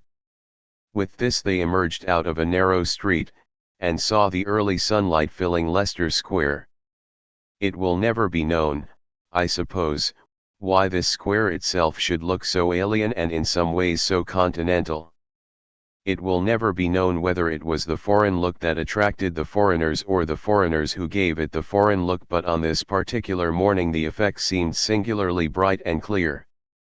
Between the open square and the sunlit leaves and the statue and the Saracenic outlines of the Alhambra, it looked the replica of some French or even Spanish public place. And this effect increased in Syme the sensation, which in many shapes he had had through the whole adventure, the eerie sensation of having strayed into a new world. As a fact, he had bought bad cigars round Leicester Square ever since he was a boy. But as he turned that corner, and saw the trees and the Moorish cupolas, he could have sworn that he was turning into an unknown place, to something or other in some foreign town. At one corner off square there projected a kind of angle of a prosperous but quiet hotel, the bulk of which belonged to a street behind. In the wall there was one large French window, probably the window of a large coffee room, and outside this window, almost literally overhanging the square, was a formidably buttressed balcony, big enough to contain a dining table. In fact, it did contain a dining table, or more strictly a breakfast table, and round the breakfast table, glowing in the sunlight and evident to the street, were a group of noisy and talkative men, all dressed in the insolence of fashion, with white waistcoats and expensive buttonholes. Some of their jokes could almost be heard across the square. Then the grave secretary gave his unnatural smile, and Syme knew that this boisterous breakfast party was the secret conclave of the European dynamiters. Then, as Syme continued to stare at them, he saw something that he had not seen before. He had not seen it literally because it was too large to see. At the nearest end of the balcony, blocking up a great part of the perspective, was the back of a great mountain of a man. When Syme had seen him, his first thought was that the weight of him must break down the balcony of stone. His vastness did not lie only in the fact that he was abnormally tall and quite incredibly fat. This man was planned enormously in his original proportions, like a statue carved deliberately as colossal. His head, crowned with white hair, as seen from behind, looked bigger than a head ought to be. The ears that stood out from it looked larger than human ears. He was enlarged terribly to scale, and this sense of size was so staggering, that when Syme saw him all the other figures seemed quite suddenly to dwindle and become dwarfish. They were still sitting there as before with their flowers and frock coats, but now it looked as if the big man was entertaining 5 children to tea. As Syme and the guide approached the side door of the hotel, a waiter came out smiling with every tooth in his head. "The gentlemen are up there, sir," he said. "They do talk and they do laugh at what they talk. They do say they will throw bombs at the king." And the waiter hurried away with a napkin over his arm, much pleased with the singular frivolity of the gentlemen upstairs. The Arvo men mounted the stairs in silence. Syme had never thought of asking whether the monstrous man who almost filled and broke the balcony was the great president of whom the others stood in awe. He knew it was so, with an unaccountable but instantaneous certainty. Syme, indeed, was one of those men who are open to all the more nameless psychological influences in a degree a little dangerous to mental health. Utterly devoid of fear in physical dangers, he was a great deal too sensitive to the smell of spiritual evil. Twice already that night little unmeaning things had peeped out at him almost pruriently, and given him a sense of drawing nearer and nearer to the headquarters of hell. And this sense became overpowering as he drew nearer to the great president. The form it took was a childish and yet hateful fancy. As he walked across the inner room towards the balcony, the large face of Sunday grew larger and larger, and Syme was gripped with a fear that when he was quite close the face would be too big to be possible, and that he would scream aloud. He remembered that as a child he would not look at the Mask of Memnon in the British Museum, because it was a face, and so large. By an effort, braver than that of leaping over a cliff, he went to an empty seat at the breakfast table and sat down. The men greeted him with good-humored raillery as if they had always known him. He sobered himself a little by looking at their conventional coats and solid, shining coffee pot, then he looked again at Sunday. His face was very large, but it was still possible to humanity. In the presence of the president the whole company looked sufficiently commonplace, nothing about them caught the eye at first, except that by the president's caprice they had been dressed up with a festive respectability, which gave the meal the look of a wedding breakfast. One man indeed stood out at even a superficial glance. He at least was the common or garden dynamiter.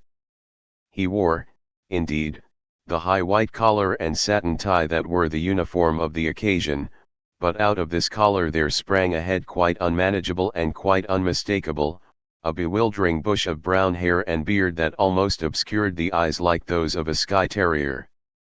But the eyes did look out of the tangle, and they were the sad eyes of some Russian serf. The effect off these figure was not terrible like that of the president, but it had every diablerie that can come from the utterly grotesque.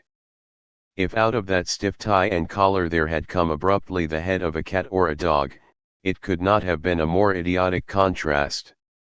The man's name, it seemed, was Gogol. He was a Pole, and in this circle of days he was called Tuesday. His soul and speech were incurably tragic. He could not force himself to play the prosperous and frivolous part demanded of him by President Sunday. And, indeed, when Syme came in the president, with that daring disregard of public suspicion which was his policy, was actually chaffing Gogol upon his inability to assume conventional graces. "Our friend Tuesday," said the president in a deep voice at once of quietude and volume, "our friend Tuesday doesn't seem to grasp the idea. He dresses up like a gentleman, but he seems to be too great a soul to behave like one. He insists on the ways of the stage conspirator. Now if a gentleman goes about London in a top hat and a frock coat, no one need know that he is an anarchist. 41 But if a gentleman puts on a top hat and a frock coat, and then goes about on his hands and knees, well, he may attract attention. That's what Brother Gogol does. He goes about on his hands and knees with such inexhaustible diplomacy, that by this time he finds it quite difficult to walk upright. I am not good at concealment," said Gogol sulkily, with a thick foreign accent. "I am not ashamed of the cause. Yes you are, my boy, and so is the cause of you, said the president good-naturedly. You hide as much as anybody, but you can't do it, you see, you're such an ass. You try to combine two inconsistent methods. When a householder finds a man under his bed, he will probably pause to note the circumstance. But if he finds a man under his bed in a top hat, you will agree with me, my dear Tuesday, that he is not likely even to forget it now when you were found under Admiral Biffin's bed. I am not good at deception, said Tuesday gloomily, flushing. Right, my boy, right, said the president with a ponderous heartiness, you aren't good at anything. While this stream of conversation continued, Syme was looking more steadily at the men around him. As he did so, he gradually felt all his sense of something spiritually queer return. He had thought at first that they were all of common stature and costume, with the evident exception of the hairy Gogol. But as he looked at the others, he began to see in each of them exactly what he had seen in the man by the river, a demoniac detail somewhere. That lopsided laugh, which would suddenly disfigure the fine face of his original guide, was typical of all these types. Each man had something about him, perceived perhaps at the 10th or 20th glance, which was not normal, and which seemed hardly human. The only metaphor he could think of was this, that they all looked as men of fashion and presence would look, with the additional twist given in a false and curved mirror. Only the individual examples will express this half-concealed eccentricity. Syme's original cicerone bore the title of Monday, he was the secretary of council, and his twisted smile was regarded with more terror than anything, except the president's horrible, happy laughter. But now that Syme had more space and light to observe him, there were other touches. His fine face was so 42 emaciated, that Syme thought it must be wasted with some disease, yet somehow the very distress of his dark eyes denied this. It was no physical ill that troubled him.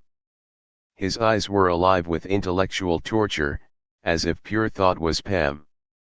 He was typical of each oft tribe, each man was subtly and differently wrong. Next to him sat Tuesday, the tousle-headed Gogol, a man more obviously mad. Next was Wednesday, a certain Marquis de Saint-Eustache, a sufficiently characteristic figure. The first few glances found nothing unusual about him, except that he was the only man at table who wore the fashionable clothes as if they were really his own. He had a black French beard cut square and a black English frock coat cut even squarer. But Syme, sensitive to such things, felt somehow that the man carried a rich atmosphere with him, a rich atmosphere that suffocated. It reminded one irrationally of drowsy odors and of dying lamps in the darker poems of Byron and Poe.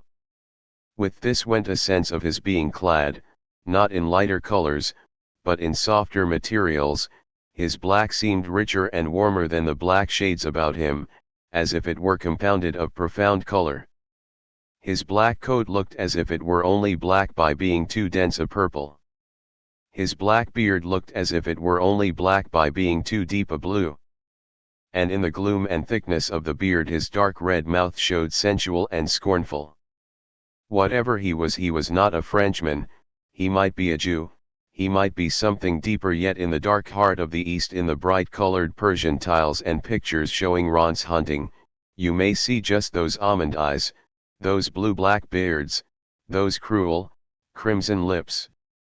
Then came Syme, and next a very old man, Professor de Worms, who still kept the chair of Friday, though every day it was expected that his death would leave it empty. Save for his intellect, he was in the last dissolution of senile decay. His face was as grey as his long grey beard, his forehead was lifted and fixed finally in a furrow of mild despair.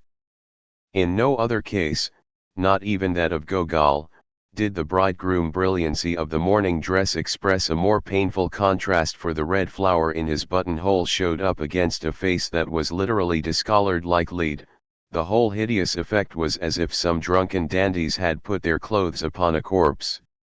9. Hen he rose or sat down, which was with long labor and peril. Something worse was expressed than mere weakness, something indefinably connected with the horror of the whole scene. It did not express decrepitude merely, but corruption. Another hateful fancy. 43.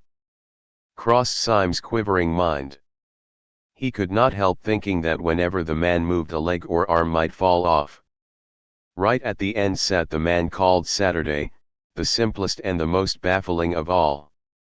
He was a short, square man with a dark, square face, clean-shaven, a medical practitioner going by the name of Bull. He had that combination of savoir-faire with a sort of well-groomed coarseness which is not uncommon in young doctors. He carried his fine clothes with confidence rather than ease, and he mostly wore a set smile. There was nothing whatever odd about him, except that he wore a pair of dark, almost opaque spectacles. It may have been merely a crescendo of nervous fancy that had gone before, but those black discs were dreadful to Syme. They reminded him of half-remembered ugly tales, of some story about pennies being put on the eyes of the dead. Syme's eye always caught the black glasses and the blind grin. Had the dying professor worn them, or even the pale secretary, they would have been appropriate. But on the younger and grosser man they seemed only an enigma. They took away the key of the face. You could not tell what his smile or his gravity meant. Partly from this, and partly because he had a vulgar virility wanting in most oft others, it seemed to Syme that he might be the wickedest of all those wicked men. Syme even had the thought that his eyes might be covered up because they were too frightful to see. Chapter 6. The exposure. Such were the 6 men who had sworn to destroy the world. Again and again Syme strove to pull together his common sense in their presence. Sometimes he saw for an instant that these notions were subjective, that he was only looking at ordinary men, one of whom was old, another nervous, another short-sighted. The sense of an unnatural symbolism always settled back on him again. Each figure seemed to be, somehow, on the borderland of things, just as their theory was on the borderland of thought. He knew that each one of these men stood at the extreme end, so to speak, of some wild road of reasoning. He could only 44 fancy, as in some old world fable, that if a man went westward to the end oft world he would find something, say a tree that was more or less than a tree possessed by a spirit, and that if he went east to the end of the world he would find something else that was not wholly itself a tower, perhaps, of which the very shape was wicked. So these figures seemed to stand up, violent and unaccountable, against an ultimate horizon, visions from the verge. The ends of the earth were closing in. Talk had been going on steadily as he took in the scene, and not the least of the contrasts of that bewildering breakfast table was the contrast between the easy and unobtrusive tone of talk and its terrible purport. They were deep in the discussion of an actual and immediate plot.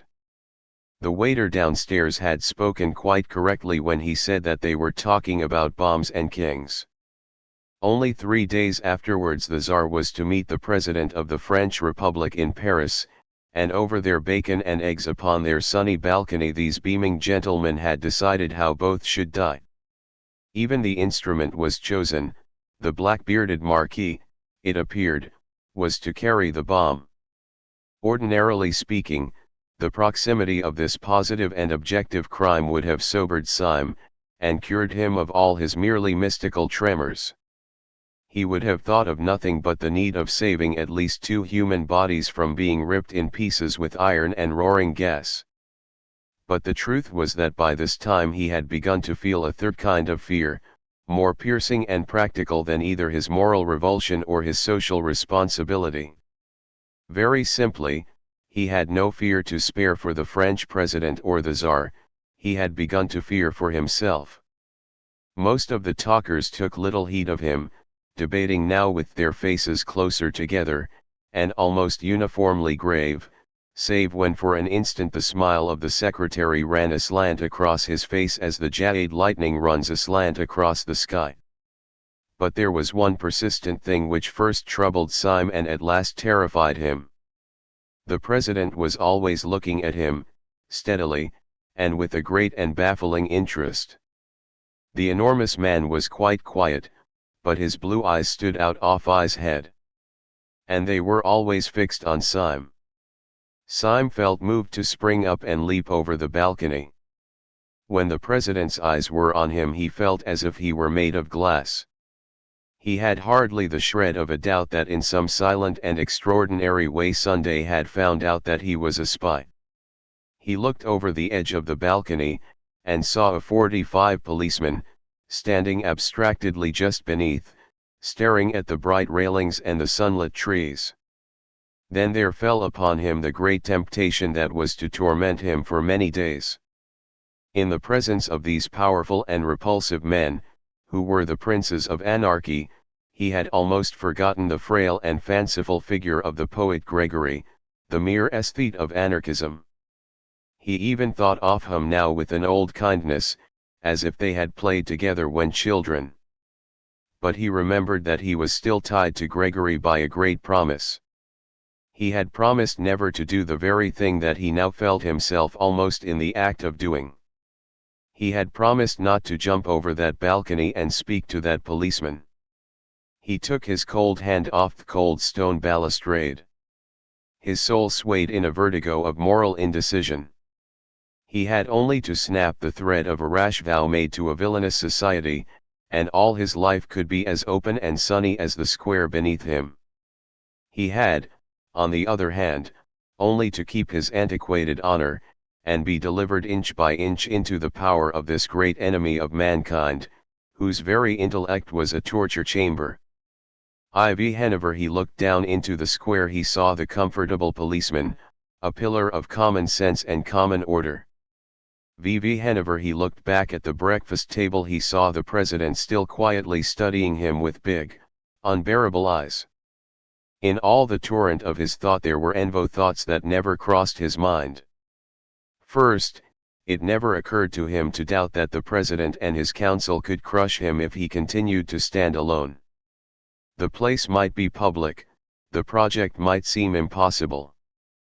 But Sunday was not the man who would carry himself thus easily without having, somehow or somewhere, set open his iron trap. Either by anonymous poison or sudden street accident, by hypnotism or by fire from hell, Sunday could certainly strike him. If he defied the man he was probably dead, either struck stiff there in his chair or long afterwards as by an innocent ailment. If he called in the police promptly, arrested everyone, told all, and set against them the whole energy of England, he would probably escape, certainly not otherwise. They were a balcony full of gentlemen overlooking a bright and busy square, but he felt no more safe with them than if they had been a boatful of armed pirates overlooking an empty sea. There was a second thought that never came to him. It never occurred to him to be spiritually won over to the enemy. Many moderns, inured to a weak worship of intellect and force, might have wavered in their allegiance under this 46 oppression of a great personality. They might have called Sunday the Superman. If any such creature be conceivable, he looked, indeed, somewhat like it, with his earth-shaking abstraction, as of a stone statue walking. He might have been called something above man, with his large plans, which were too obvious to be detected, with his large face, which was too frank to be understood. But this was a kind of modern meanness to which Syme could not sink even in his extreme morbidity. Like any man, he was coward enough to fear great force, but he was not quite coward enough to admire it. The men were eating as they talked, and even in this they were typical. Dr. Bull and the Marquis ate casually and conventionally of the best things on the table, cold pheasant or Strasbourg pie. But the secretary was a vegetarian, and he spoke earnestly of the projected murder over half a raw tomato and 3/4 of a glass of tepid water. The old professor had such slops as suggested a sickening second childhood. And even in this President Sunday preserved his curious predominance of mere mass. For he ate like 20 men, he ate incredibly, with a frightful freshness of appetite, so that it was like watching a sausage factory. Yet continually, when he had swallowed a dozen crumpets or drunk a quart of coffee, he would be found with his great head on one side staring at Syme. "I have often wondered," said the Marquis, taking a great bite out of a slice of bread and jam, "whether it wouldn't be better for me to do it with a knife. Most of the best things have been brought off with a knife. And it would be a new emotion to get a knife into a French president and wriggle it round." "You are wrong," said the secretary, drawing his black brows together. The knife was merely the expression of the old personal quarrel with a personal rant. Dynamite is not only our best tool, but our best symbol. It is as perfect a symbol of us as is incense of the prayers of the Christians. It expands, it only destroys because it broadens, even so, thought only destroys because it broadens. A man's brain is a bomb," he cried out, loosening suddenly his strange passion and striking his own skull with violence. "My brain feels like a bomb, night and day. It must expand. It must expand. A man's brain must expand, if it breaks up the universe." "I don't want the universe broken up just yet," drawled the Marquis. "I want to do a lot of beastly things before I die. I thought of one yesterday in bed. 47 No, if the only end of the thing is nothing," said Dr. Bull with his sphinx-like smile, "it hardly seems worth doing." The old professor was staring at the ceiling with dull eyes. "Every man knows in his heart," he said, "that nothing is worth doing." There was a singular silence, and then the secretary said, "We are wandering, however, from the point. The only question is how Wednesday is to strike the blow. I take it we should all agree with the original notion of a bomb. As to the actual arrangements, I should suggest that tomorrow morning he should go first of all to the speech was broken off short under a vast shadow." President Sunday had risen to his feet, seeming to fill the sky above them. "Before we discuss that," he said in a small, quiet voice, "let us go into a private room. I have something very particular to say." Syme stood up before any of the others. The instant of choice had come at last, the pistol was at his head. On the pavement before he could hear the policeman idly stir and stamp, for the morning, though bright, was cold. A barrel organ in the street suddenly sprang with a jerk into a jovial tune. Syme stood up taut, as if it had been a bugle before the battle. He found himself filled with a supernatural courage that came from nowhere. That jingling music seemed full of the vivacity, the vulgarity, and the irrational valor of the poor, who in all those unclean streets were all clinging to the decencies and the charities of Christendom. His youthful prank of being a policeman had faded from his mind. He did not think of himself as the representative oft corps of gentlemen turned into fancy constables, or of the old eccentric who lived in the dark room. But he did feel himself as the ambassador of all these common and kindly people in the street, who every day marched into battle to the music of the barrel organ. And this high pride in being human had lifted him unaccountably to an infinite height above the monstrous men around him. For an instant, at least, he looked down upon all their sprawling eccentricities from the starry pinnacle of the commonplace. He felt towards them all that unconscious and elementary superiority that a brave man feels over powerful beasts or a wise man over powerful errors. He knew that he had neither the intellectual nor the physical strength of President Sunday, but in that moment he minded it no more than the fact that he had not the muscles of a tiger or a 48 horn on his nose like a rhinoceros. All was swallowed up in an ultimate certainty that the president was wrong and that the barrel organ was right. There clanged in his mind that unanswerable and terrible truism in the song of Roland Payens ont tort et chrétiens ont droit, which in the old nasal French has the clang and groan of great iron. This liberation of his spirit from the load of his weakness went with a quite clear decision to embrace death. If the people of the barrel organ could keep their old world obligations, so could he. This very pride in keeping his word was that he was keeping it to miscreants. It was his last triumph over these lunatics to go down into their dark room and die for something that they could not even understand. The barrel organ seemed to give the marching tune with the energy and the mingled noises of a whole orchestra, and he could hear deep and rolling, under all the trumpets of the pride of life, the drums of the pride of death. The conspirators were already filing through the open window and into the rooms behind. Syme went last, outwardly calm, but with all his brain and body throbbing with romantic rhythm. The president led them down an irregular side stair, such as might be used by servants, and into a dim, cold, empty room, with a table and benches, like an abandoned boardroom. When they were all in, he closed and locked the door. The first to speak was Gogol, the irreconcilable, who seemed bursting with inarticulate grievance. "Jo!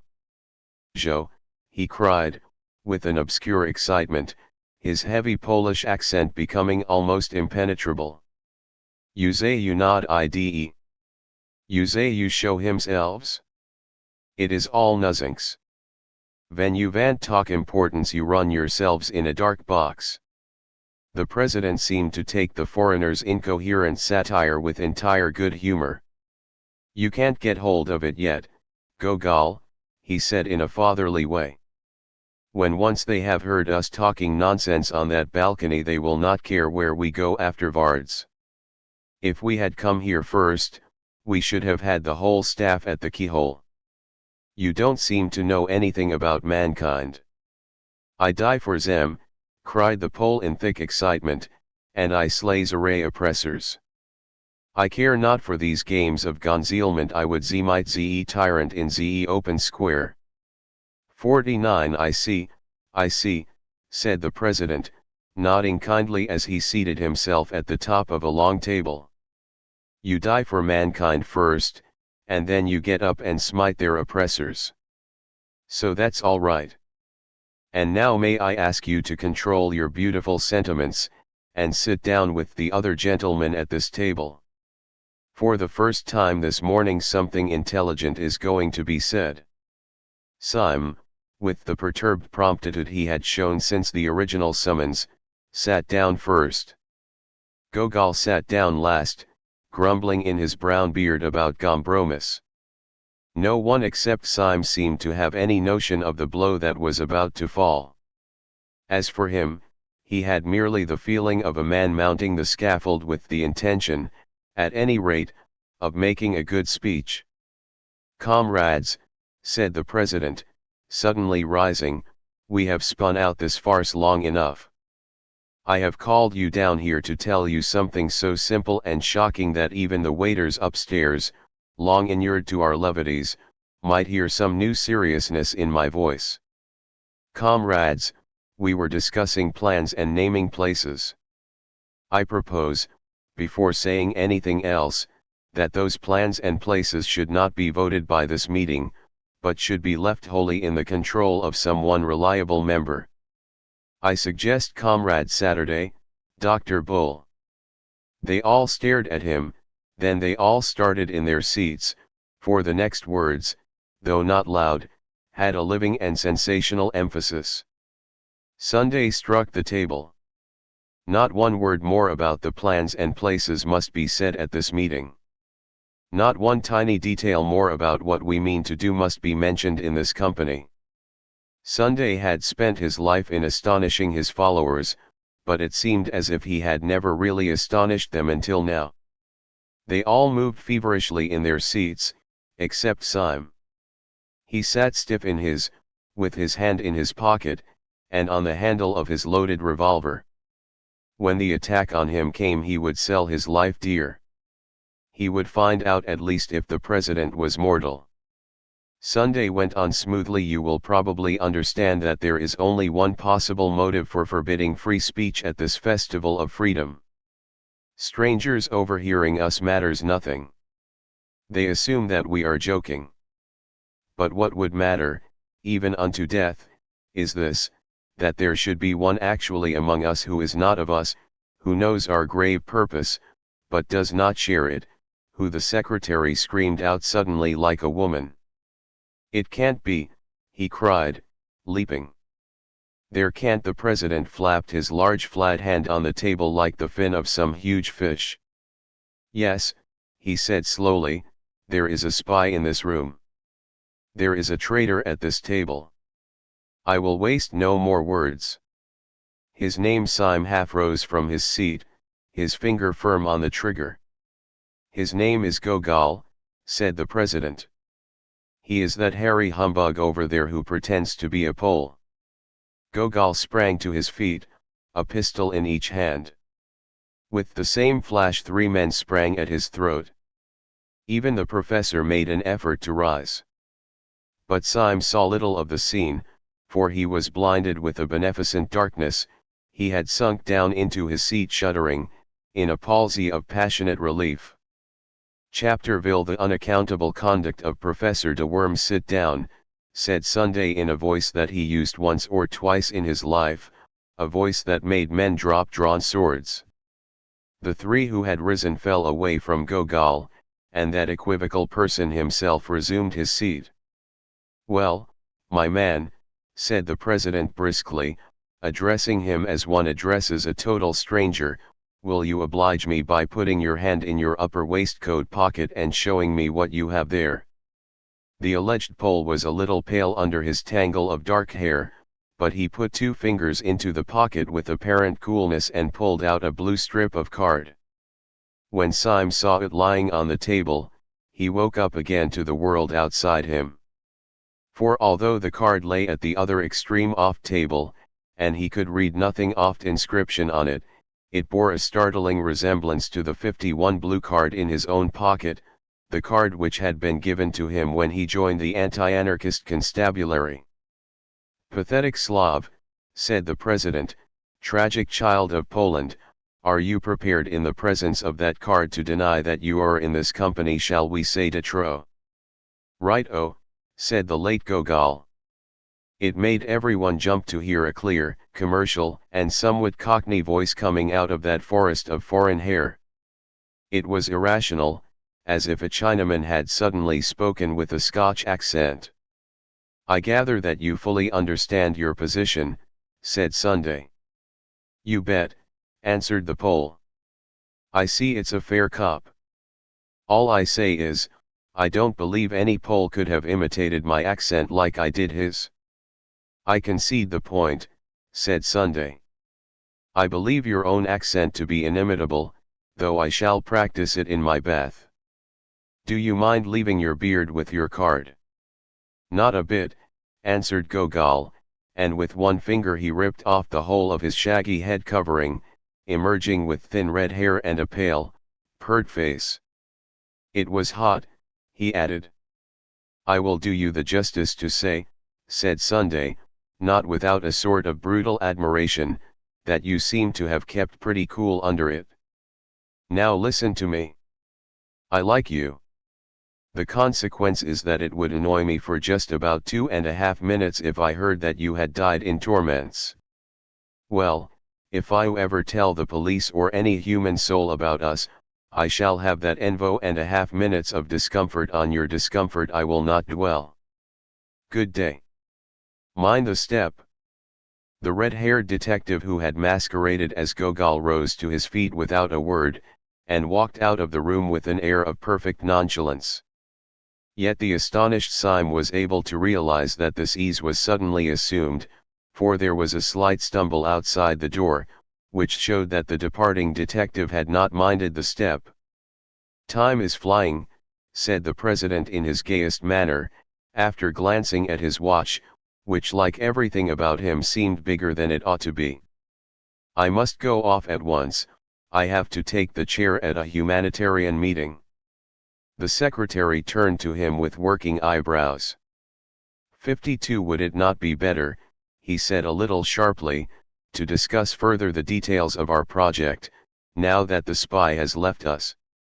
No, I think not, said the president with a yawn like an unobtrusive earthquake. Leave it as it is. Let Saturday settle it. I must be off. Breakfast here next Sunday. But the late loud scenes had whipped up the almost naked nerves of the secretary. He was one of those men who are conscientious even in crime. I must protest, President, that the thing is irregular, he said. It is a fundamental rule of our society that all plans shall be debated in full council. Of course, I fully appreciate your forethought when in the actual presence of a traitor secretary, said the president seriously.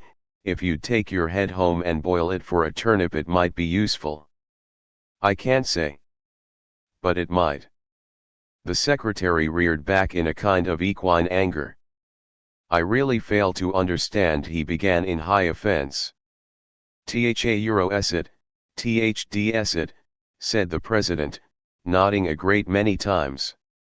That's where you fail right enough. You fail to understand. 9 high, you dancing donkey, he roared, rising, you didn't want to be overheard by a spy, didn't you? How do you know you aren't overheard now? And with these words he shouldered his way out of the room, shaking with incomprehensible scorn. 4 of the men left behind gaped after him without any apparent glimmering of his meaning. Syme alone had even a glimmering, and such as it was it froze him to the bone. If the last words of the president meant anything, they meant that he had not after all passed unsuspected. They meant that while Sunday could not denounce him like Gogol, he still could not trust him like the others. The other 4 got to their feet grumbling more or less, and betook themselves elsewhere to find lunch, for it was already well past midday. The professor went last, very slowly and painfully. Syme sat long after the rest had gone, revolving his strange position. He had escaped a thunderbolt, but he was still under a cloud. At last he rose and made his way out of the hotel into Leicester Square. The bright, cold day had grown increasingly colder, and when he came out into the street he was surprised by a few flakes of snow. While he still carried the swordstick and the rest of Gregory's portable luggage, he had thrown the cloak down and left it somewhere, perhaps on the steam tug, perhaps on the balcony. Hoping, therefore, that the snow shower might be slight, he stepped back out off the street for a moment and stood up under the doorway of a small and greasy hairdresser's shop, the front window of which was empty, except for a sickly wax lady in evening dress. Snow, however, began to thicken and fall fast, and Syme, having found one glance at the wax lady quite sufficient to depress his spirits, stared out instead into the white and empty street. He was considerably astonished to see, standing quite still outside the shop and staring into the window, a man. His top hat was loaded with snow like the hat of Father Christmas, the white drift was rising round his boots and ankles, but it seemed as if nothing could tear him away from the contemplation of the colorless wax doll in dirty evening dress. That any human being should stand in such weather looking into such a shop was a matter of sufficient wonder to Syme, but his idle wonder turned suddenly into a personal shock, for he realized that the man standing there was the paralytic old Professor de Worms. It scarcely seemed the place for a person of his years and infirmities. Syme was ready to believe anything about the perversions of this dehumanized brotherhood, but even he could not believe that the professor had fallen in love with that particular wax lady. He could only suppose that the man's malady, whatever it was, involved some momentary fits of rigidity or trance. He was not inclined, however, to feel in this case any very compassionate concern. On the contrary, he rather congratulated himself that the professor's stroke and his elaborate and limping walk would make it easy to escape from him and leave him miles behind. For Syme thirsted first and last to get clear of the whole poisonous atmosphere, if only for an hour. Then he could collect his thoughts, formulate his policy, and decide finally whether he should or should not keep faith with Gregory. He strolled away through the dancing snow, turned up Arvo or 3 streets, down through Envo or 3 others, and entered a small Soho restaurant for lunch. He partook reflectively of 4 small and quaint courses, drank half a bottle of red wine, and ended up over black coffee and a black cigar, still thinking. He had taken his seat in the upper room of the restaurant, which was full of the chink of knives and the chatter of foreigners. He remembered that in old days he had imagined that all these harmless and kindly aliens were anarchists. He shuddered, remembering the real thing. But even the shudder had the delightful shame of escape. The common food, the familiar place, the faces of natural and talkative men, made him almost feel as if the Council of the 7 Days had been a bad dream, and although he knew it was nevertheless an objective reality, it was at least a distant one. Tall houses and populous streets lay between him and his last sight of the shameful 7, he was free in free London, and drinking wine among the free. With a somewhat easier action, he took his hat and stick and strolled down the stair into the shop below. When he entered that lower room he stood stricken and rooted to the spot. At a small table, close up to the blank window and the white street of snow, sat the old anarchist professor over a glass of milk, with his lifted livid face and pendant eyelids. For an instant Syme stood as rigid as the stick he leaned upon. Then with a gesture as of blind hurry, he brushed past the professor, dashing open the door and slamming it behind him, and stood outside in the snow. "Can that old corpse be following me?" he asked himself, biting his yellow mustache. "I stopped too long up in that room, so that even such leaden feet could catch me up. One comfort is, with a little brisk walking I can put a man like that as far away as Timbuktu. Or am I too fanciful? Was he really following me? Surely Sunday would not be such a fool as to send a lame man." He set off at a smart pace, twisting and whirling his stick, in the direction of Covent Garden. As he crossed the great market the snow increased, growing blinding and bewildering as the afternoon began to darken. The snowflakes tormented him like a swarm of silver bees. Getting into his eyes and beard, they added their unremitting futility to his already irritated nerves, and by the time that he had come at a swinging pace to the beginning of Fleet Street, he lost patience, and finding a Sunday tea shop, turned into it to take shelter. He ordered another cup of black coffee as an excuse. Scarcely had he done so, when Professor de Worms hobbled heavily into the shop, sat down with difficulty and ordered a glass of milk. Syme's walking stick had fallen from his hand with a great clang, which confessed the concealed steel. But the professor did not look round. Syme, who was commonly a cool character, was literally gaping as a rustic gapes at a conjuring trick. He had seen no cab following, he had heard no wheels outside the shop, to all mortal appearances the man had come on foot. But the old man 55 could only walk like a snail, and Syme had walked like the wind. He started up and snatched his stick, half crazy with the contradiction in mere arithmetic, and swung out of the swinging doors, leaving his coffee untasted. An omnibus going to the bank went rattling by with an unusual rapidity. He had a violent run of 100 yards to reach it, but he managed to spring, swaying upon the splashboard and, pausing for an instant to pant, he climbed onto the top. When he had been seated for about half a minute, he heard behind him a sort of heavy and asthmatic breathing. Turning sharply, he saw rising gradually higher and higher up the omnibus steps a top hat soiled and dripping with snow, and under the shadow of its brim the short-sighted face and shaky shoulders of Professor de Worms. He let himself into a seat with characteristic care, and wrapped himself up to the chin in the mackintosh rug. Every movement of the old man's tottering figure and vague hands, every uncertain gesture and panic-stricken pause, seemed to put it beyond question that he was helpless, that he was in the last imbecility oft body. He moved by inches, he let himself down with little gasps of caution. And yet, unless the philosophical entities called time and space have no vestige even of a practical existence, it appeared quite unquestionable that he had run after the omnibus. Syme sprang erect upon the rocking car, and after staring wildly at the wintry sky, that grew gloomier every moment, he ran down the steps. He had repressed an elemental impulse to leap over the side. Too bewildered to look back or to reason, he rushed into one of the little courts at the side of Fleet Street as a rabbit rushes into a hole.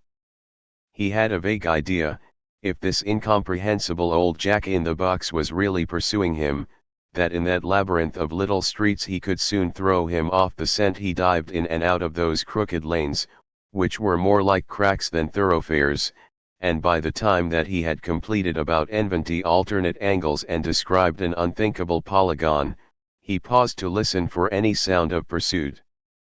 There was none, there could not in any case have been much, for the little streets were thick with the soundless snow. Somewhere behind Red Lion Court, however, he noticed a place where some energetic citizen had cleared away the snow for a space of about 20 yards, leaving the wet, glistening cobblestones. He thought little of this as he passed it, only plunging into yet another arm of the maze. But when a few hundred yards farther on he stood still again to listen, his heart stood still also, for he heard from that space of rugged stones the clinking crutch and laboring feet of the infernal cripple. The sky above was loaded with the clouds of snow, leaving London in a darkness and oppression premature for that hour of the evening. On each side of Syme the walls oft alley were blind and featureless, there was no little window or any kind of eave. He felt a new impulse to break out of this hive of houses, and to get once more into the open and lamplit street, yet he rambled and dodged for a long time before he struck the main thoroughfare. When he did so, he struck it much farther up than he had fancied. He came out into what seemed the vast and void of Ludgate Circus, and saw St. Paul's Cathedral sitting in the sky. At first he was startled to find these great roads so empty, as if a pestilence had swept through the city. Then he told himself that some degree of emptiness was natural, first because the snowstorm was even dangerously deep, and secondly because it was Sunday. And at the very word Sunday he bit his lip, the word was henceforth for hire like some indecent pun. Under the white fog of snow high up in the heaven the whole atmosphere of the city was turned to a very queer kind of green fiv light, as of men under the sea. The sealed and sullen sunset behind the dark dome of St. Paul's had in its smoky and sinister colors of sickly green, dead red, or decaying bronze, that were just bright enough to emphasize the solid whiteness of the snow. But right up against these dreary colors rose the black bulk of the cathedral, and upon the top of the cathedral was a random splash and great stain of snow, still clinging as to an alpine peak. It had fallen accidentally, but just so fallen as to half drape the dome from its very topmost point, and to pick out in perfect silver the great orb and the cross. When Syme saw it he suddenly straightened himself, and made with his sword stick an involuntary salute. He knew that that evil figure, his shadow, was creeping quickly or slowly behind him, and he did not care. It seemed a symbol of human faith and valor that while the skies were darkening that high place of the earth was bright. The devils might have captured heaven, but they had not yet captured the cross.